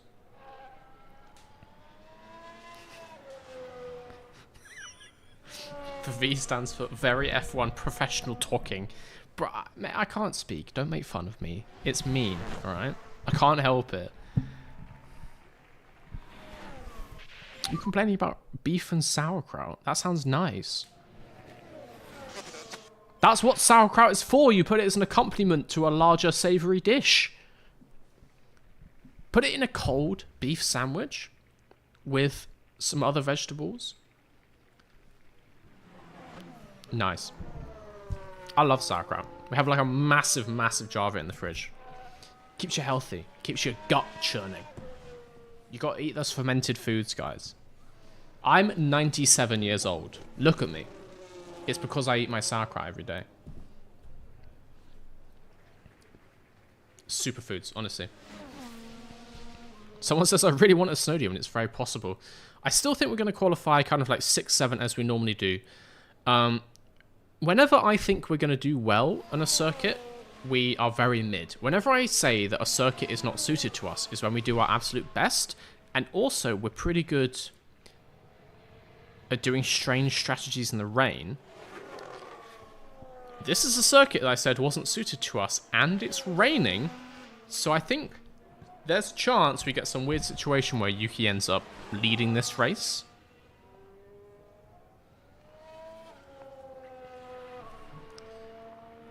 We're in for chance. We're in for chance. We're going to need to do this and immediately turn around and go back out. I maybe didn't think this through, and there's a reason we're the only cars on track. We're going to do this. Hopefully Ricardo just like red flags the session and we get pole position. That'd be nice. Track conditions change to damp. Finish your flying laps. Who is going to go Make faster? sure we're cooling the car. Snowda half a second faster. That's loud. I need Tsunoda. Holding on for Tsunoda till the end of the race. He's got to be small and he's got to be fast and got to get P1 tonight.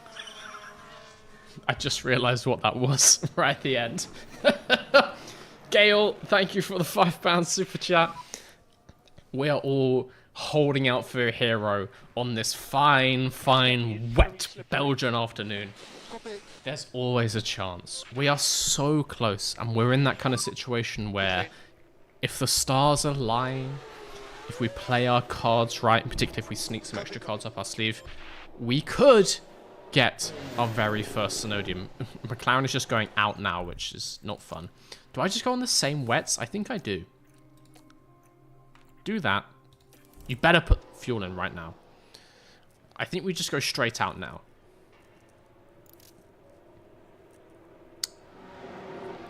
Wait, how long did the outlap take us? Just under 2 minutes. So I feel like I want to start this with about 3 minutes left to do our lap right at the end. Or we could go out now, 2 flying laps without the cooldown. I like the sound of that. The first one should be the best one, but, you know, let's see. Can't hurt. Can't hurt.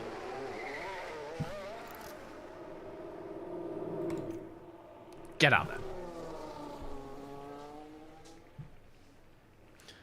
Sorry, I got distracted. Gail, thank you for the £5 super chat. We all need Tsunoda.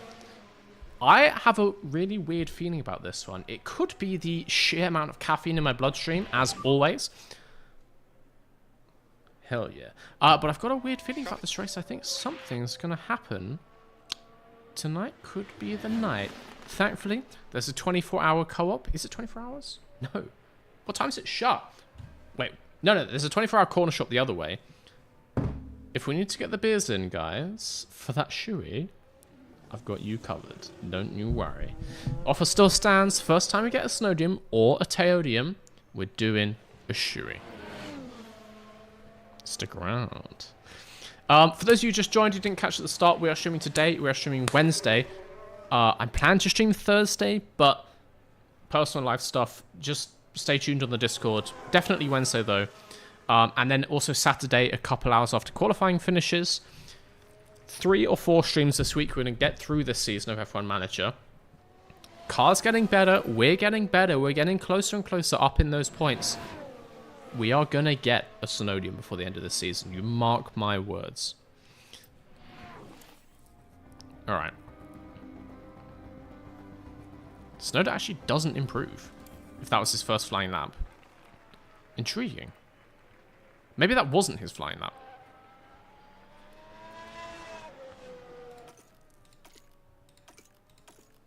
I have no idea. I think this is his flying lap. Okay, Perez goes ahead of us by 5 seconds. Oh no, we're still 3 seconds behind. We can't be 3 seconds slower. We can't be 3 seconds off pole. No.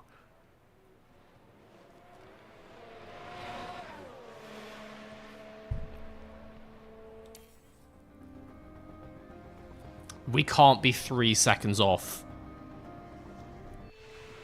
Some people didn't qualify. What? What? Alright, so let's break that down. Firstly, someone says, Mr. V says he has ADHD, but in truth, he just consumes 1,200 milligrams of cocaine. I don't think I have ADHD. I have, like, some kind of attention disorder, but it doesn't make me hyperactive. I just can't pay attention to stuff. You are correct. It's caffeine, but yes, you are correct. There is far too much caffeine in my body. It's probably not a good idea, but I'm going to do it anyway because I want to. Someone says, imagine doing a CCC to recap this F1 season. They were on Inters? Ah. Yes, they were. That would explain some things. Maybe I should have changed tyres. Oh well, still qualified 6th and 7th. Ha ha ha ha.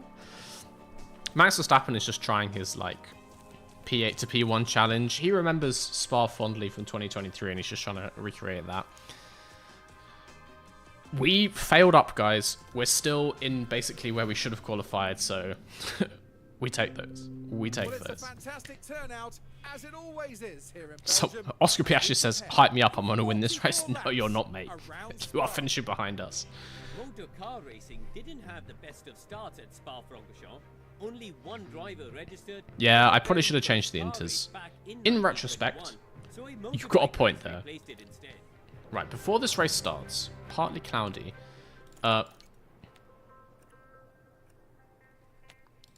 Is there a way to see if it's going to rain in the race? No. What happened to Nico Hulkenberg?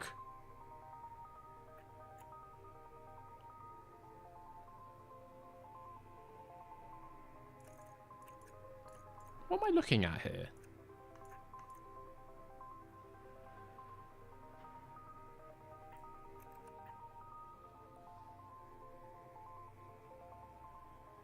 Why does it say this?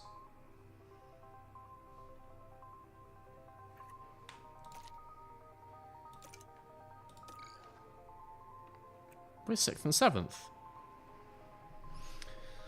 This game says some strange things at times. I don't really understand what's happening. No Shoy for Pias win. No, mate. No, because you're not driving for Mr. Versus Garage. Right, okay. It is not going to rain. Okay, perfect. It wants us to do soft, medium, soft. Sonoda is going to do that. Pourchaire is going to do an alternate strategy.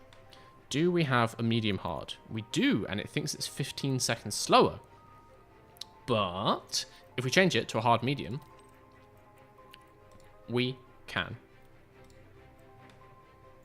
Safety car bait this. It never worked before, but one time it will. And actually, if we do this, it's faster. Very nice. 5 seconds faster. 9 seconds faster. Ooh. We kind of want to do more of a safety car bait, so actually let's go hard and then onto softs at the end. Take this further.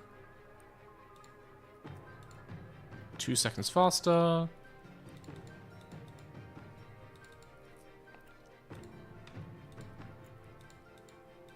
Ah, the mediums are the way to go. Fair enough.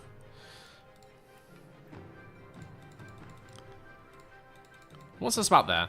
Which means we can just do this. Alright. Well, let's do that then. Allegedly 9 seconds faster. We shall see if that's true by the end of it. The safety car doesn't exist. I know. I know. We've had maybe 2 this entire season so far, but we have to remain hopeful. If we just do the standard strategy, we're basically just going to finish 6th and 7th. Teo is safety car baiting. He never enjoys it, but it is good for him. He doesn't know what he needs. I know what he needs. He can shut up. Yuki is going normal with heavy set on those mediums. Can we actually go heavier? Oh, yes, mate. Oh, yes. Lovely stuff. Let's do that. He's going to go normal, normal. Don't hate me. I'm going to turn down the fuel. But only by 2 laps. Okay? Just a reasonable amount of underfueling. Just to help us with a bit of a weight advantage at the start. Just to help us a tiny bit of a weight advantage at the start. But nothing crazy. Happy with the car setups. Starting on these. Start like this. Ah, yeah. An ERS push to start the race. Bish bash bosh. Time for the Belgian Grand Prix. So. Predictions in the chat. I wish we were on Twitch and I could do a, you know, like a wager. I might start doing Twitch later this week or next week. Welcome back, everyone. The final I want your honest predictions in the chat. Are we getting our very first podium? Someone says, remember to gain fuel. for Oscar Piastri to show what he can do. We're in Canada again. This is clearly Belgium. I don't know what you're talking about. This should certainly be a good one, folks. Someone says safety car non-existent in real F1 as well. You are not wrong, actually. It's been a very low safety car season. I've not looked into the stats. That might make an interesting video in a couple weeks' time, actually. Is this the lowest safety car season ever in Formula 1? That sounds like a video title. I need to write that down. I will do that after the first lap, though. So, As always, high aggression, please, Mr. Yuki. Yes, yes, yes, yes, yes. High aggression. He's also going to go high aggression and always defend. No, not always defend. Very nice. Teo has already dropped down. Don't love to see that.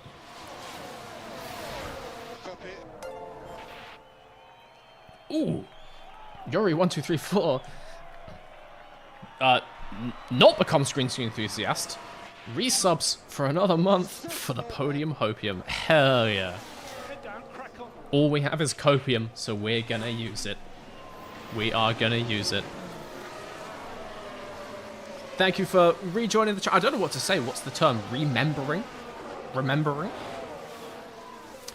Doesn't work as well, does it, as resubbing? Thank you for sticking around with Green Screen Enthusiast. You've got the new colourful badge. Look at that. Very swaz. Very swaz. No, I'm just not going to comment. Did they have safety cars back in the day? Good question. No, at the start of Formula 1. Safety car only started being a thing in the 1970s. Which, it feels bizarre to think that there wasn't one. So when I say that, like, we didn't have an official safety car, you know, like a safety car parked at the end of the pit lane with safety car written on the side. That only started in the 1970s. The practice of sending out something to control the pace did exist before that, and I think was used in Formula 1 with kind of just unofficial vehicles. Like, there might have been like, oh crap, you've got a decent sports car parked in the paddock, take that out, catch them all. Really, you would just flag the session most of the time. Like, I mean, back in the day, in the 50s and 60s, if someone crashes, odds on they're dead. So you just red flag the session, you see what's going on, you clear up the debris and limbs scattered around the track, and then you restart the race.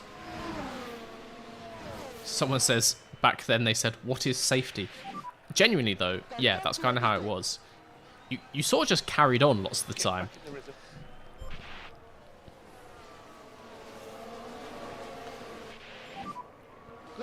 Yeah, I think since the introduction of a full-time safety car, there's a chance this is the lowest rate of safety cars we've ever had. I'm going to look into the numbers on that because I think it would make for an interesting, quick little video. We've had just almost none in real life 2024. Kind of weird. Someone says going light on softs is very strong usually. Well, we're just going sort of medium on softs. Yuki's got the skills. He can pull it off. Teo is on his strategy. He's holding P8. I'm going to put him in always defend now. We really just want to hold people behind as much as possible. No, wait. Is it about track position or is it about getting up the road?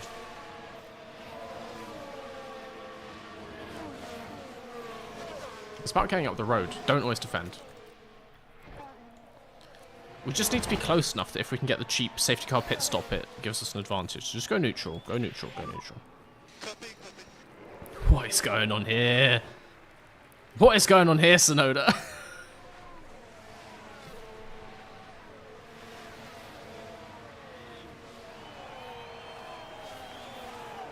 Thoughts about the F1 movie? Well, I haven't seen it, so I don't really know, to be honest. I think it has all the makings of being a good film. They seem to put the right kind of care into it.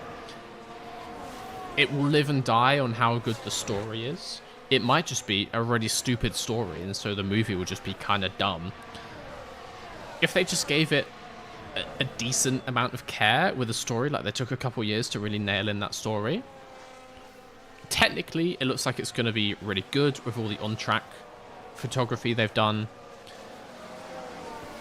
So yeah, I think if they, as long as they got a good script, it could definitely be a solid movie. I'm looking forward to it. I think it's going to be a decent event in the sort of like Formula 1 sphere. Very much looking forward to it. Going to go see like a big IMAX opening night kind of thing.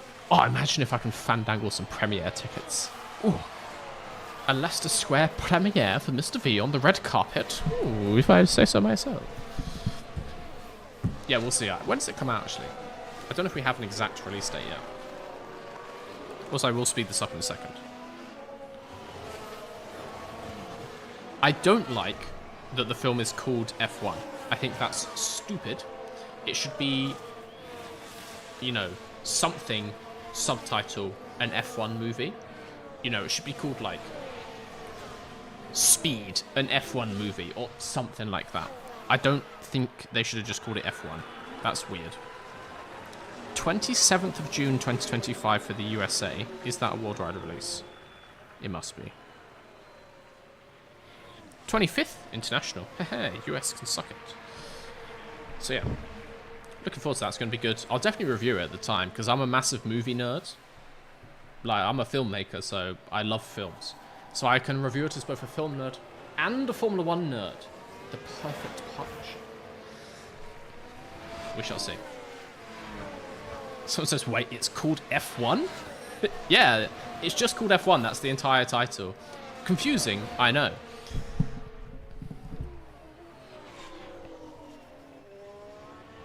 Yeah, I think it should have had, like, some generic name and then, as a subtitle, a Formula One film.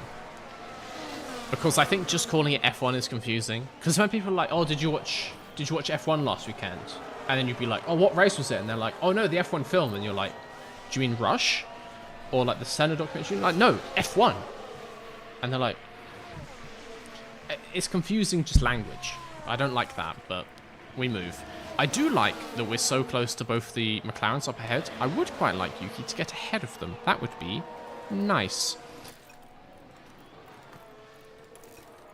ERS is getting low. So it says it's very ungoogleable. That's a Scrabble word for you. I agree, highly ungoogleable. They did not think about the Googleability when they were naming that film. And Googleability is very important in this modern day and age. If you have bad Googleability, then no one's going to watch your film. Honestly, 0 out of 10 Googleability. They could have called it The Formula. That'd be basic. I think that sounds good. Or, you know, The Winning Formula. Literally anything. It just has to be a mega generic name and then just write a Formula One film. Super generic. Could have said literally anything to do with cars and going fast. So yeah, kind of weird. Kind of weird.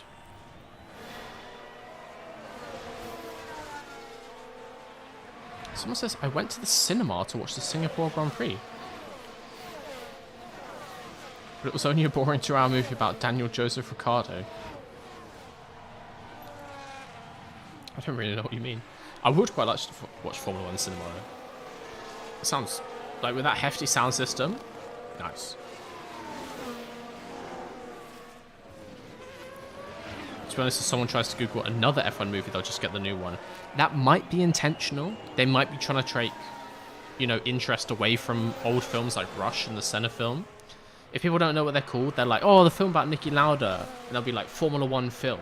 And they'll get the new Formula 1 film. So that might have been intentional. I don't know.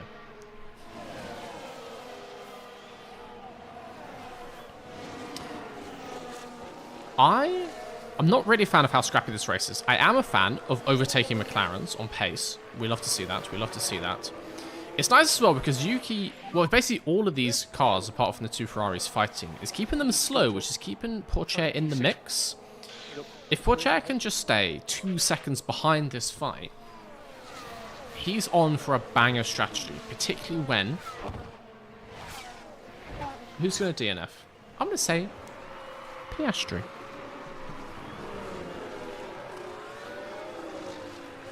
Could see it happening.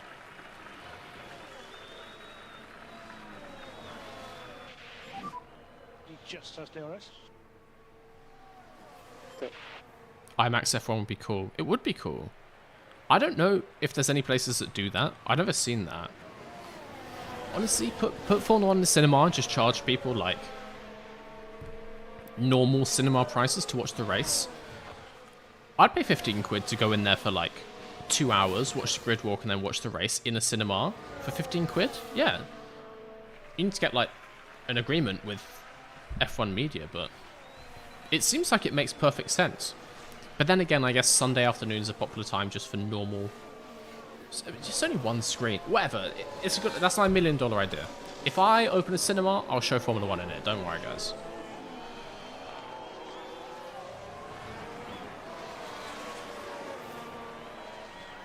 Tell me, Mr. V, are there cool mods for this game? I don't think so far. I tried to... Yellow flag. Ocon and Sargent crash. Crash ahead. Debris on track, potentially. How come it's always you two? What did they do? That will do it! That will do it! Sargent fully turned in on him there.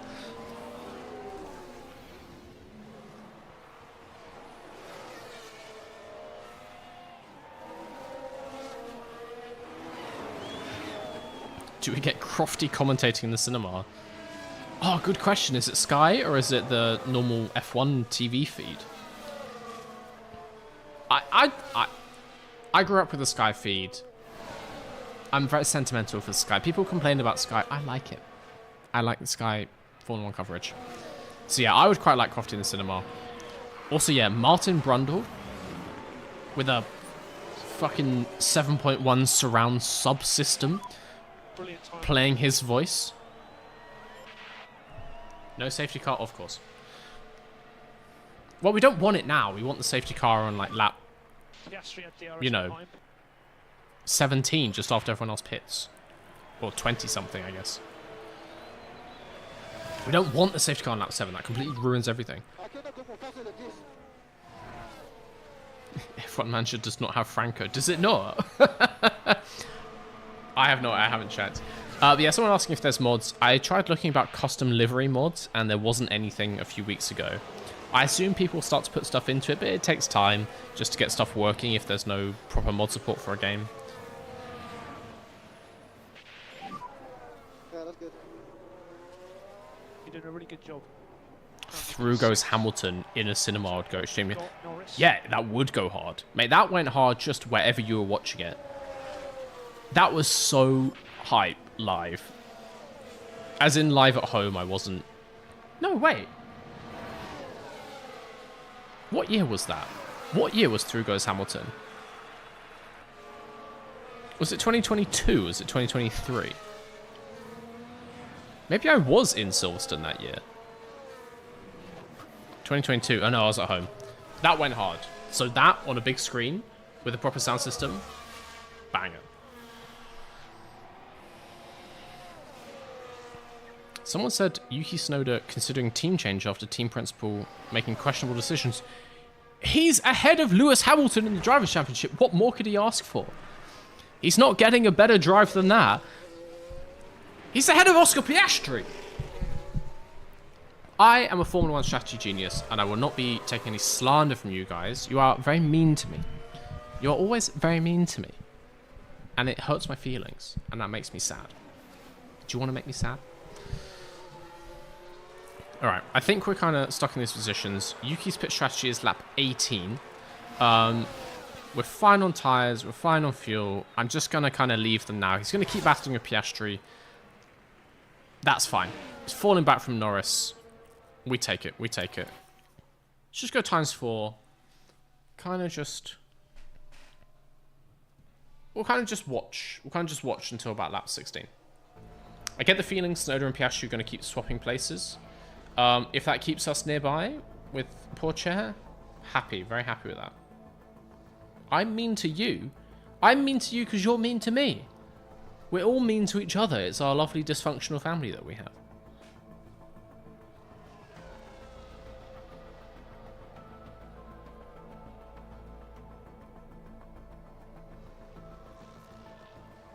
What do you think about Danny's seat in 2025? I think it's a bit shaky at this point in time. It's hard to say. I said in the podcast, it's been hard to judge, as a fan at least, it's been hard to judge Ricciardo's performance recently because Yuki Tsunoda has had an early exit from the last 2 races. What future is there for Ricciardo's career in Formula 1? Like, honestly. What does he have left ahead of him? Like, even if they put him back up into Red Bull, he's obviously not... He's not a championship contender anymore, I don't think. Is he going to do a better job than Checo? Maybe. Is he going to just be the same as Checo? Maybe. Yeah, I don't know. I think, honestly, it makes more sense for Ricciardo at this point to go try and win Le Mans, like go drive a NASCAR, do something that he enjoys. So, I think, I would say it's 50-50. It's around 50-50. I think we can see him as Red Bull Racing Reserve next year. Or, you know, they might do some deal and they'll say if Checo isn't one place away from Max and the drivers by whatever race next year, they'll swap him in. I don't know. I don't know. We shall see. Again, I'm late and have to leave early. Good luck, Egg. Good luck, Egg. Fang, thank you for the $2 super chat. Thank you for the luck. We don't need it. We're on a perfect strategy here. Ignore what chat says. I know what I'm doing. It's going well. Pocha's not that far behind in terms of actual time. Obviously, Sainz is getting a decent lead out in front. Gasly with a mechanical fault. Could he crash and call out a safety car? Why the engine feels really slow? Probably not. Thank you for the super chat, man. The super chat delay seems to be way down, by the way. We're actually getting them like as you guys send them, which is very nice. Very nice. Big chance Ricciardo will also get butchered by Max. Yeah, exactly. And if that happens, that's kind of worse for Ricciardo than if he just retired. I could see him sticking around as I mean, I could see him having another year in V-Carb, which I think would be silly. I could see him being Red Bull Racing Reserve. I want him to go and drive IndyCar or go drive NASCAR and just have fun. I want to see him have fun and just do something weird. Use ERS? Fine. Fine, I will. Tsunoda's staying out. These guys are picking significantly earlier than us. I am going to stick on our strategy. I like our strategy. Eek. I do like the way. that the text-to-speech says eek. So if anyone else is going to send a super chat, may I please request that you do the standard egg emoji or even the Mr. V egg emoji at the end? I like the way she says it.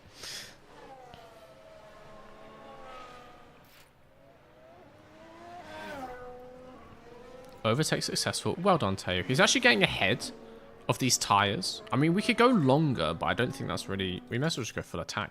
Mate, just go for it. Just gain some ground. Any favourite races of all time? Oh. Bro. The ones that really stick in my mind are Malaysia 2012 with Checo almost winning. Has always been really memorable for me.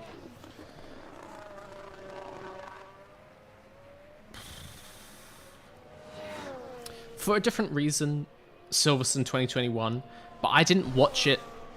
I was there in the grandstands, which is obviously a bit of a different viewing experience. I didn't get all the action going on, but being there live and watching Hamilton, obviously like the start of the race is very dramatic, but then live watching Hamilton just get closer and closer to Leclerc every lap, maybe wasn't the most interesting thing on TV, but in real life, seeing Hamilton just be slightly closer to Leclerc every time, and the sound of the crowd as he got within overtake distance was insane. So I'll never forget that year. That was an amazing place to be.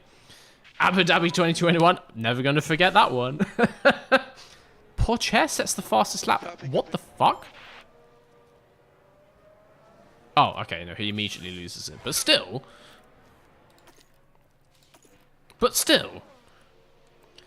I could just send Yuki on like a hot...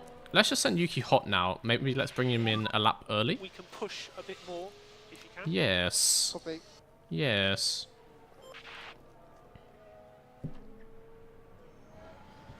Germany 2019. Decent race. I mean, there's so many good races. So many good races. Oh, what was it? Brazil?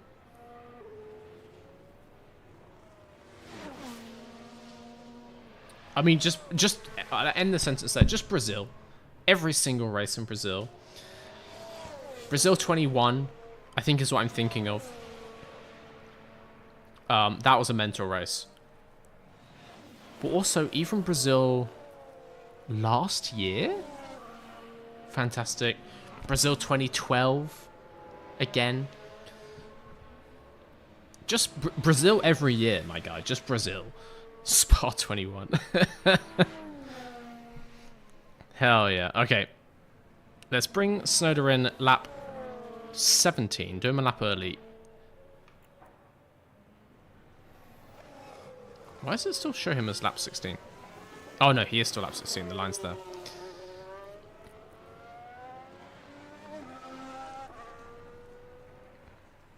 Wait till he gets through the source, and I'll call it in.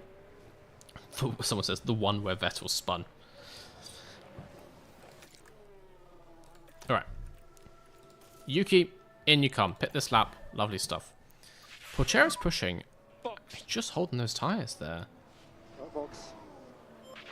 I'm going to let the text-to-speech read it. Canada 2008 and my nationality matters there. Poland. Egg. Poland. Egg. Yep, fair play. That makes sense. I can only imagine what it must have been like to be Polish back in the Kubica era, because I'm well aware that he was like a rock star, like a superstar. In terms of like national heroes, it must have been crazy watching him get like so close to greatness in Formula 1, and then I can only imagine devastating when he had his crash.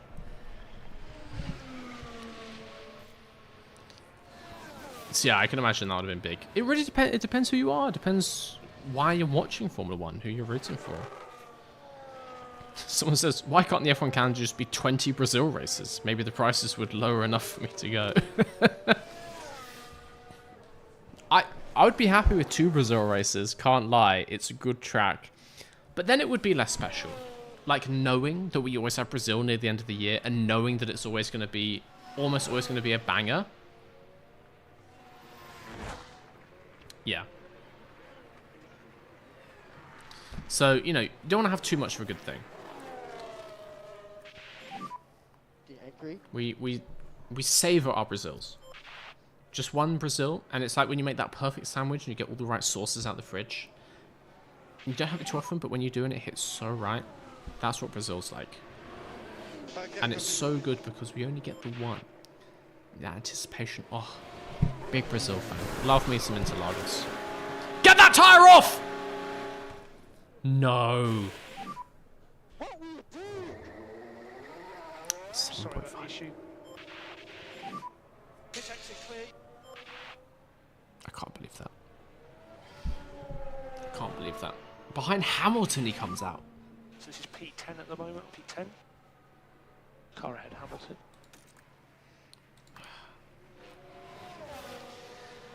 Alonso right behind. Not a fan of that. Alonso 2.9 behind. Not a fan of that at all.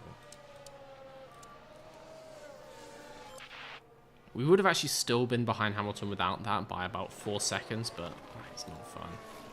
Deploy that. You can go top up. Energy available. Honestly. Top 10.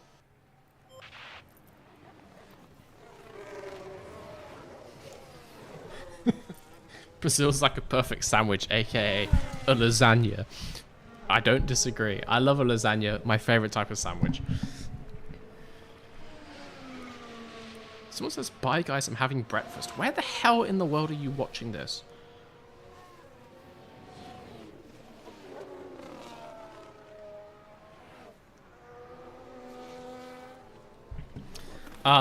Very unhappy about Tsunoda's pit stop there. We don't love that.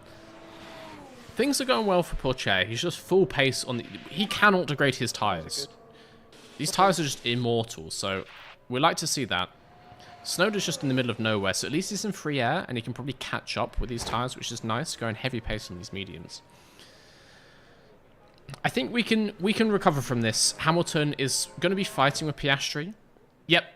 So these three are going to be slow because they're all just going to be like messing around, trying to overtake each other. We could catch up with them. I don't think it's going to take too long. Also, if the two Australians could take each other out, suits me perfectly. Suits me perfectly. It's not as bad as it seems. It's not ideal, but it's not as bad as it seems. Pocher also is in a very good position. This is the time now we want a safety car. If these three could all just crash into each other and bring out a safety car, a red flag, I wouldn't complain. I wouldn't complain. Look how close they are. Look how close they are. All right. So, we're going to fast forward this again. Pourchaire's stop is 26 predicted. We'll see how he's going by then. We might need to change his pace down a little bit. Someone says, good morning from Sydney, Australia. Jesus Christ. Are you watching this before you go to work on a Wednesday? Christ, my guys. Well, good morning to you all. Enjoy your breakfast. Hell yeah. Ricardo comes into the pits. Pourchaire is in P5. Tsunoda up into P9. Only 2 seconds behind Piastri. Is Piastri just pitted? Interesting. As I said, we made up from that time loss considerably, and actually I think we could be getting straight past these guys. We have got good pace. Like, real good pace. No ERS, but other than that, good pace. Bring the pack up. We like to see it. Copy.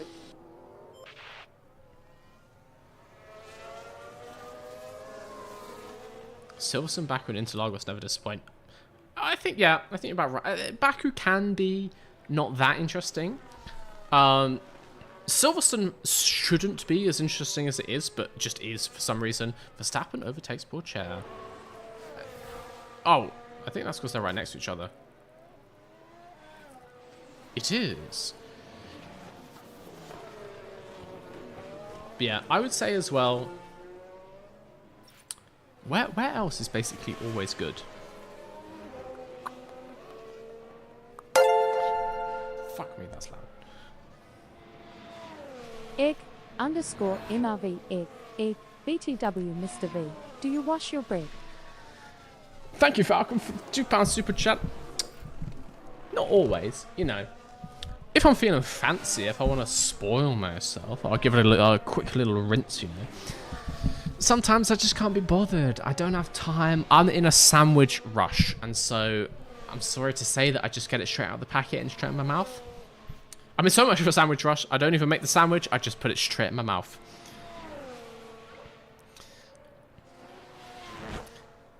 But you know, if I'm gonna treat myself, when we're doing those Mr. V date nights, which is to say I date myself, I treat myself. I make my girlfriend watch. She sits inside the room. She just watches me do a fancy dinner with myself.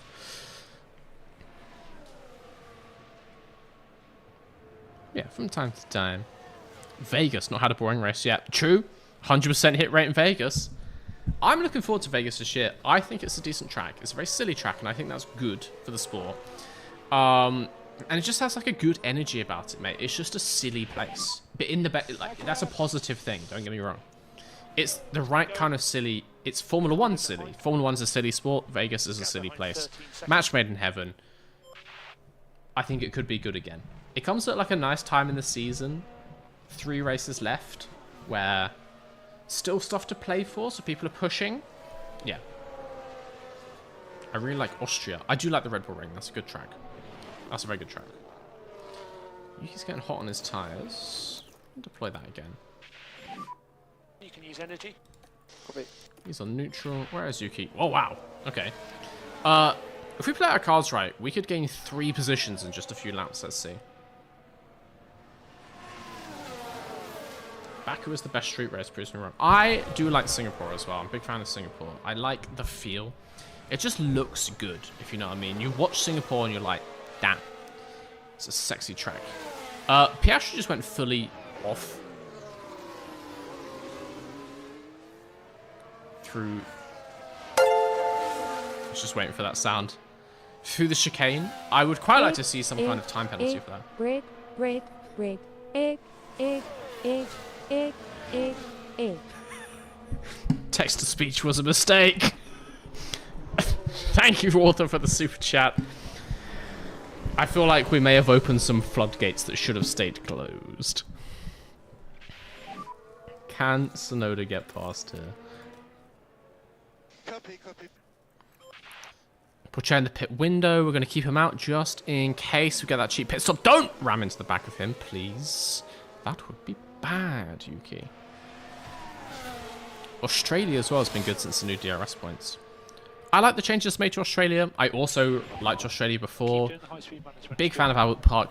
Doesn't always have the best races. We can have some very mid races in Australia, but when it's good, it's really good. And when I play the F1 games, which is not very often, I really like driving Australia. I think it's just a good track. It's like a driving track. Just feels nice. Oh god. Do you like Moai, Moai, Moai, Moai, Moai, Moai, Moai, Moai, Moai, Moai, Moai? What is the character limit on these? Thank you for the super chat, Mopak, by the way. What is the character limit on these? I'm scared, guys. I'm a little scared of what might be coming next. Hopefully that's as long as they can be.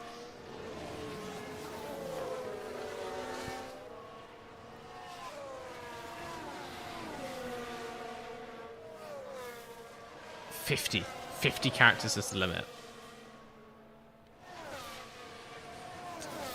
Oh. Oh. Depends on how much you give. I mean, I'm not going to argue with that one.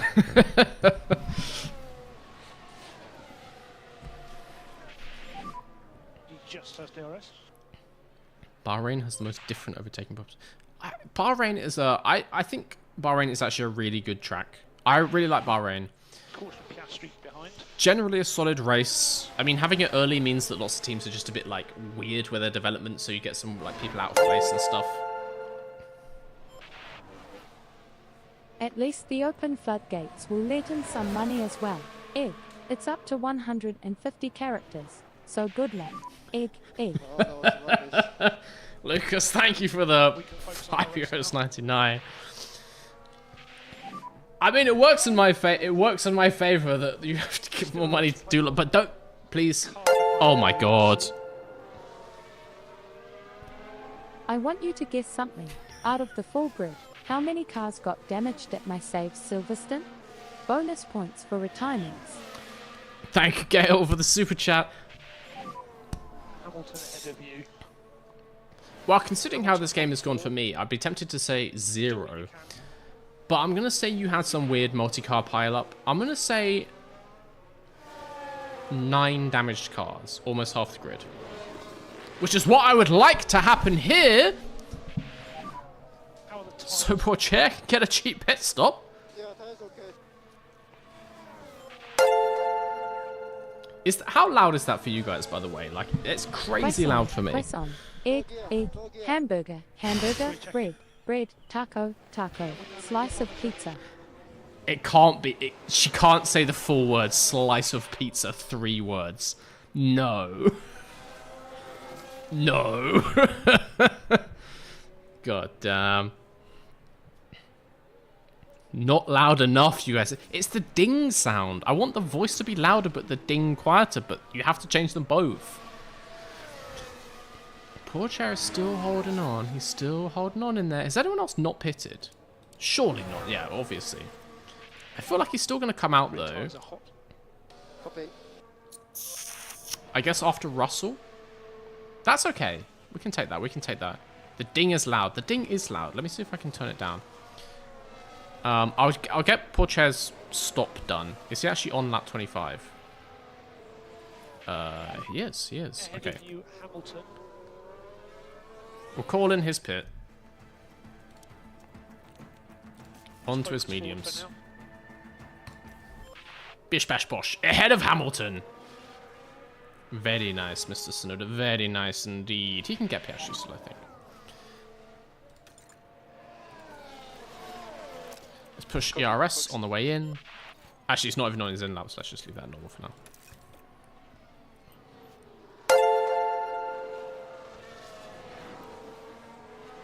Pancakes, cheese, chips, hot dog, frying an egg, popcorn, salad, sushi. Frying an egg. Also, the way she says, yellow flag! We must remain calm. We must remain calm.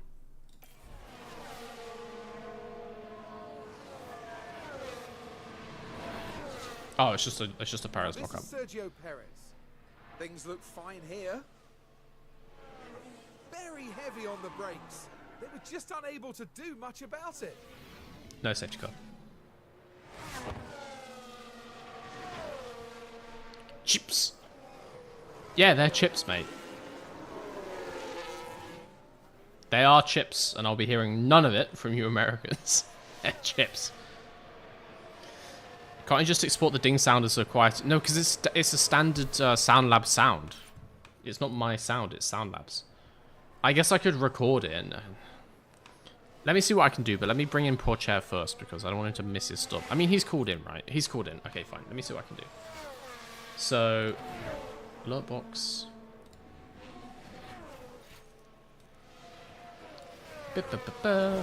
Media. God, I need to do it in the website. Ah!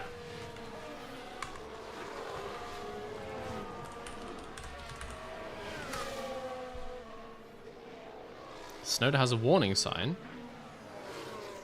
What?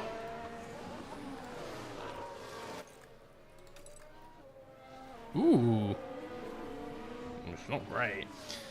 He should be fine for the rest of this race, but that's not fun. Silverstone resulted in 11 damaged cars, mostly mechanical faults, and 2 retirements. Hulkenberg and Sargent, of course. Jesus Christ. Over half the, I guess half the grid with 22 cars if you're doing my team. That is mental. That is actually kind of mental, not gonna lie to you. I need to...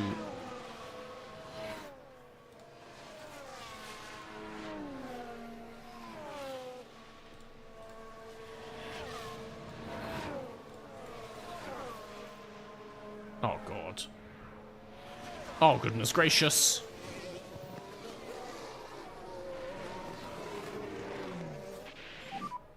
Pit lane. Trying to make the ding sound quieter. Hamilton's pitted. Okay. We're ready in pit lane. Okay. Aha, aha, there we go. So... Ah... Hopefully...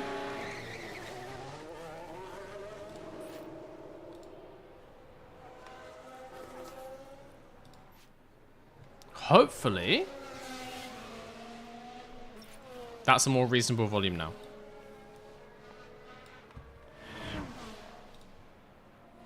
Cool, okay, let's see.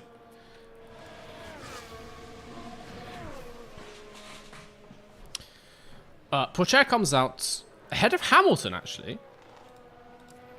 I'm not too unhappy with that.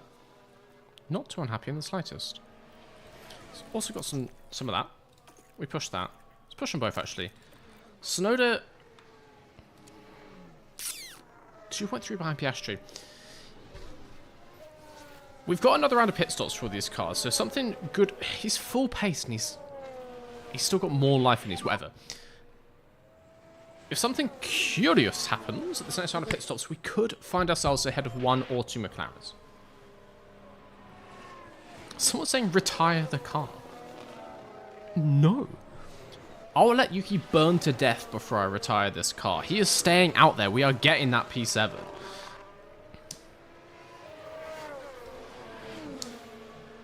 Need more fuel save? Alright, we can save some fuel now. Piastri's pitting. Ugh. We can save some fuel now. We can save some fuel now. And we'll get it back towards the end. We're fine. Yeah.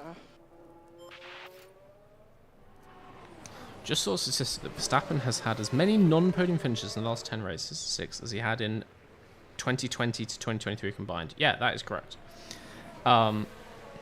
It just shows you how competitive the front of Formula 1 has become. It's not necessarily that Red Bull has got much worse. It's just that McLaren and Ferrari have showed up now. There were times, you know, Ferrari at the start of 2022, and obviously Mercedes in 21, and Mercedes for flashes in the last couple of years, like McLaren at the end of last year. But we only have really had one at a time. Now for all of them to show up, and too much Red Bull to handle, potentially. I didn't say it, but thank you to Liam for the super chat as well. Silverstone was a tire killer, bone dry into the great flood that somehow dried up into another flood. 5 punctures, including my goat Fernandez. Thank you, Cal, for the super chat. I like the mixed condition races. They're much more interesting. The one we had in whatever race that was, where we had to change tires like 5 times, that was great. That was great. We do not love to see a Fernando Alonso puncture. Never a good thing. Don't love that. But elsewise, hell yeah. I'm actually going to put him on full attack pace in these mediums. I think he can do it. Just stop pushing that. You can go full top up. Let's start doing this a little bit faster now. Our next pit stop is next lap. No one told me that.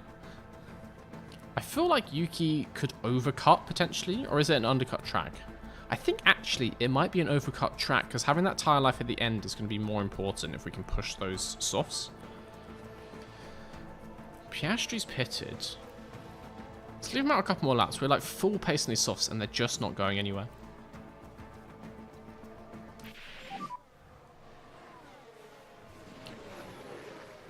Copy. Hamilton overtakes Porsche. How many stops has Hamilton done? 2. We're both on soft tyres. We could get him. We'll get him. Be fine. All right. Perez ahead. Yuki just... his tyres refuse to die. They refuse to die. Push on. Also, someone was saying only 1.5k to Danica Wine. I did promise that for 50k. Shouldn't have done that. Shouldn't have done that. That's too many things. I'm going to move Danica Wine to 60k. I've already got a Shoey and an Edge Shoey, alright? It's too many things. 60k, I will get an egg costume to wear on stream, and I will drink the Danica Wine wearing the egg costume. How does that sound? We need to even these things out, right, guys? I can't do it all on 50k. Mr. V strategically avoiding all those comments. I read what I want to read, okay?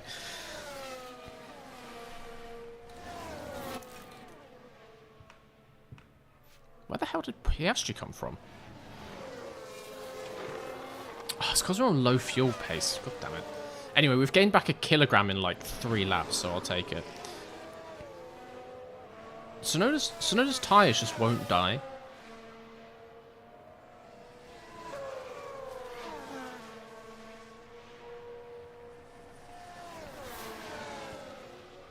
I feel like we do need to call him in. We need to get him onto these softs, right? Let's call him in. I'll just do it in this lap. It'll be fine. Onto those softs. Lovely stuff. Box. Yeah, copy. Mr. V, would you say that this season is a mix of 09 and 2012? Yeah, I think that's a decent way to put it. It started out kind of... Did it start out 09-ish? Maybe. Gap ahead is 4.8. If you consider Red Bull to be brawn, and then they kind of just like fell off performance-wise. So yeah, it has that element to it. More exciting than 2009. 2009 was a good season, but I would say this is better. Like 2024 is a 10 out of 10 season so far. There seems to be something interesting every race. So many storylines. Obviously, you have this crazy, silly season with whatever, like 12 drivers having their contracts up. It's just got everything. It's got everything that you would want. Did I actually call his pit stop or no? Oh, no, I did. It's got everything you'd want out of a season, and the racing is good. The racing is hot. I like that our 2 fastest drivers are seemingly Leclerc and Piastri, who are currently sitting 3rd and 4th in the championship. To have the top 4 in the championship just all swap pace-wise is mental. Then up the road, So I would say this is one of those timeless seasons. This is up there. It's a 2021, it's a 2012, it's a 2010. You know, it's a 2000. I was gonna say 5. You know, it's up there. It's a good season.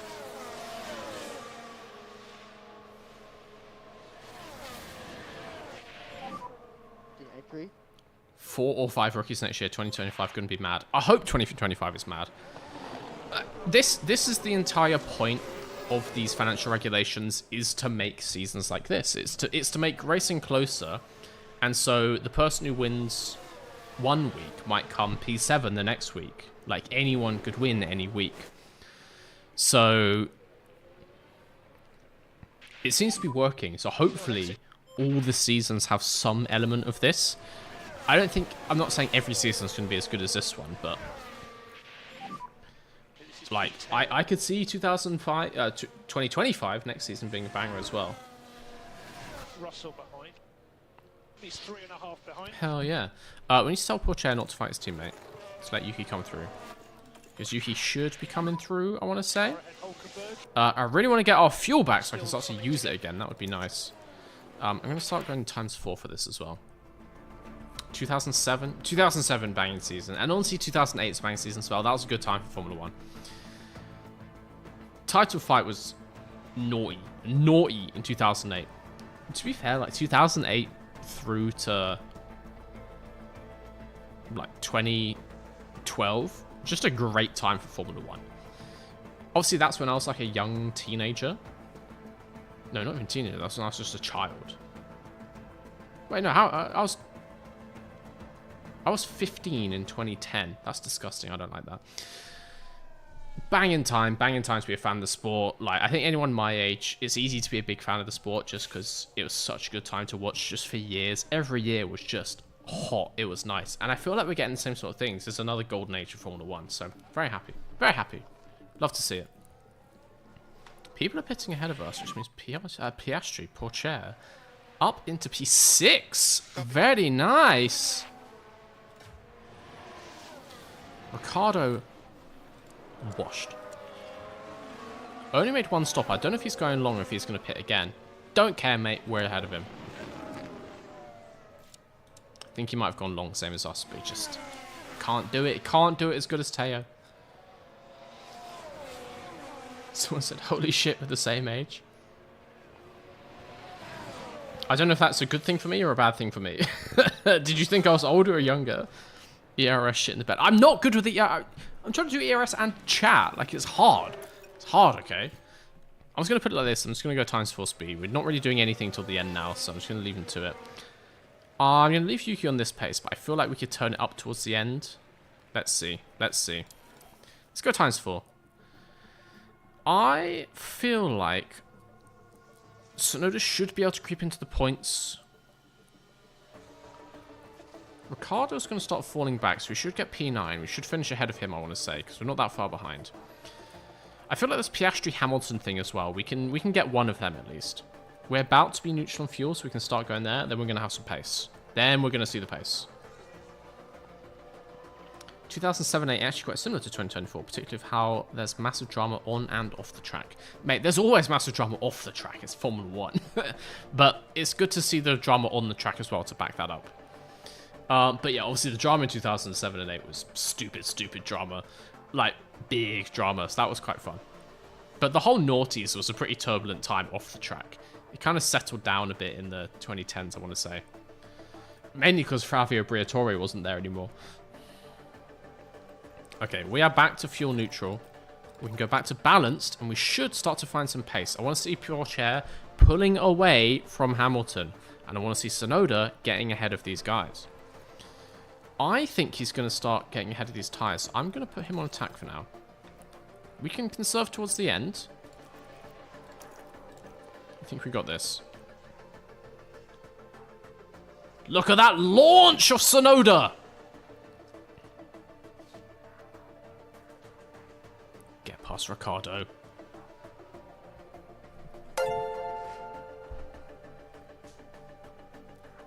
Hey Mr. V, first time catching a stream, just wanted to say hello and keep up the content. Egg. Thank you for the super chat, Tom. Thank you. I will be keeping up with content.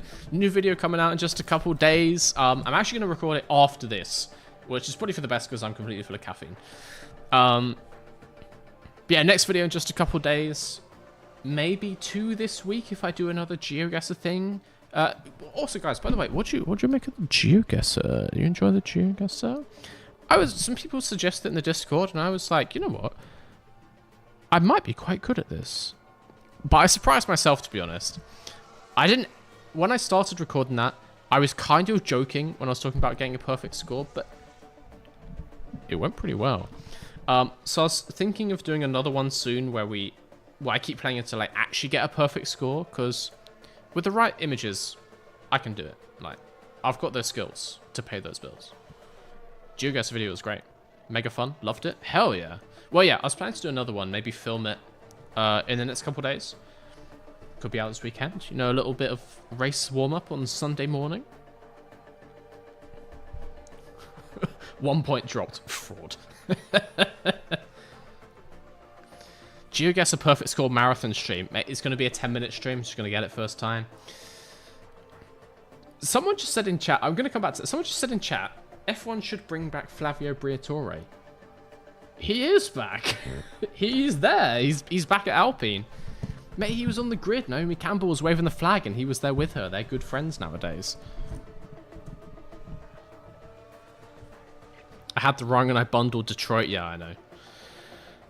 I know. But if I can do it once, I can do it again. So we'll do it again. I was going to ask about doing a stream of it. Because I said about doing 4 streams this week. Would you like 4 races in F1 Manager, or should we swap one of those for a GeoGuessr stream? Maybe like Saturday evening kind of thing, just so it's not too much Formula 1 all in one day. Oh, Sonoda is right there. How are we on the final lap already? Got energy. Okay. How are we on the final lap already? How did we get there so quick? Anyway, Sonoda is... Mate, we can get these cars. Just push everything. Sonoda, I beg of you, push everything. Please.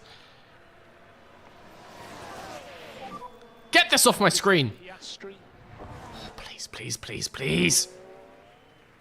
Okay, we've got Piastri. We've got Piastri into the chicane. Sonoda. Yes! And Hamilton as well. We take P8. We take P8. Copy. What? Why would you say final lap if you were lying? Why would you lie to me like this? We've got another lap. We are going to get P7. P6, P7. Same as last race. Not through a rouge. You dirty man. Not through a rouge. Oh. Management's good. Keep that level. P6, P7. Okay, now we just need to hold it.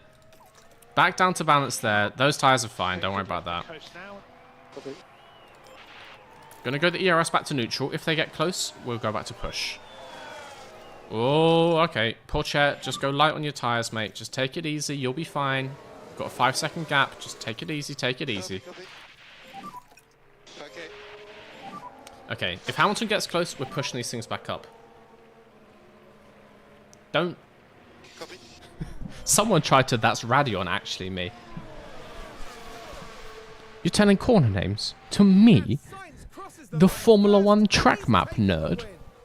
You know exactly what corner he did that overtake on. You know exactly what corner.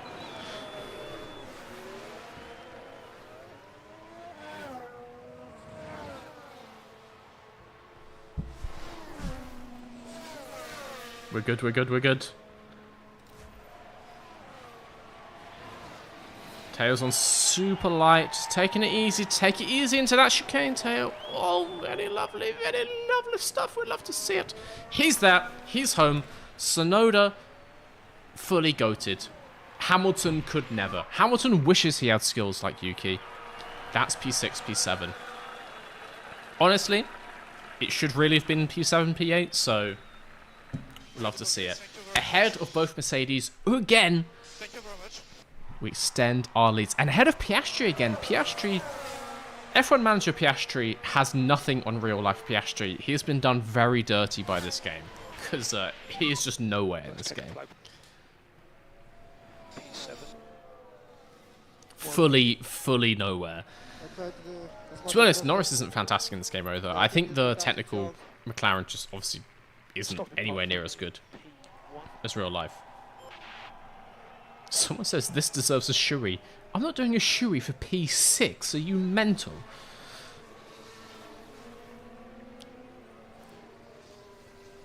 Someone says I'm regulating Q3 in Sauber and I'm at Miami 2024. That's just broken. That should not be true. Yuki Tsunoda makes his way back after the events of that race. Piastri P1 to P9. Look how they massacred my boy. Mate, he's not good in this game. He is not the one in this game. Carlos Sainz, on the other hand, I think is leading the championship. This game knows. This game puts some respect on Sainz because I maintain Sainz underrated. And there you have it. I still think that he's the best Ferrari driver. Lineup at the Belgian Grand Prix. Leclerc fans, just sit there and take it, okay? Sainz is better. Not recently, but overall. Drivers' Championship. Oh, he's behind by 3. Sainz is Sainz 2024 World Champion, and I'm fully here for it. Sainz bias? Hell yeah. Hell yeah, Sainz bias. Look at the sexy man. Of course I'm biased. Of course, look at that. Oh, obviously I'm biased. Constructor Championship, Ferrari is now leading the 2024 Constructors. Mr. V's Garage extends our lead once more. We're technically catching McLaren, but we're 130 points behind, so I don't really see that happening. Yuki Tsunoda is getting closer to Piastri. Some more races like this, and I think we got him. Also, Teo Porcher well on the way to getting ahead of Hamilton. Very nice. Someone says, Sainz better, you mad? I'm not mad. I back it. Not in the last couple of months. Overall, I rate Sainz higher. The Garage in 4th. Mate, we've been 4th for quite a few races now. That is not a +1. We've been there for a while.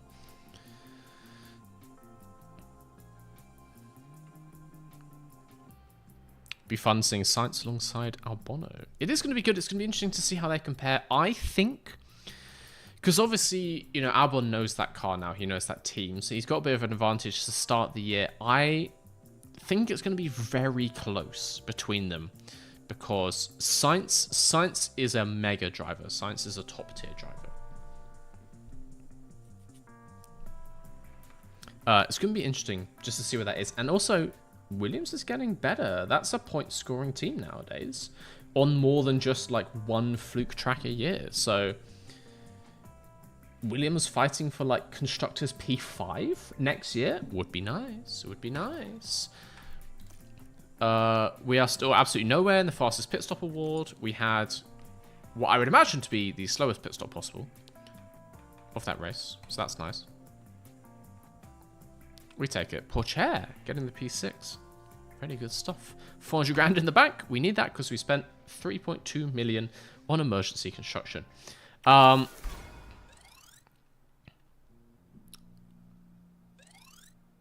do you mean target missed? What do you mean target missed? I don't understand. I would quite like to sign more sponsors, but I don't think that's a thing. Anyway, I'm going to call that there. Next stream is tomorrow. Same place, same time. I'm going to play around with OBS, get the overlay working, and most importantly, get the sound working. Be back here, 7:30 UK time, whatever time that may be for you. I'll actually do the schedule it on YouTube this time. Get in the Discord, link down below. Anyone can join. Also, if you are a green screen enthusiast for those new members today, you get a role if you link your Discord with YouTube. Get in there, join the fun. I've been changing up Discord a bit, making it a bit more proper today. I'm going to do stuff like manufacture new parts tomorrow. Please remind me to make new chassis and stuff because I'm going to forget. Maybe I won't. It's only tomorrow. My memory's not that bad. It's been good. I'm going to head off there. I've got a video to record. Thank you everyone for joining. Just caught the end. Have a good one. You can watch the replay. Catch it from the start. There was no stream before this one. There was no 10 minutes of silence before this one. Just ignore that. But yeah, I'm going to call that there. Thank you guys for joining me. Back tomorrow. Thank you for everyone who supported the channel, joined as a member, for all the super chats. Big love. Catch you.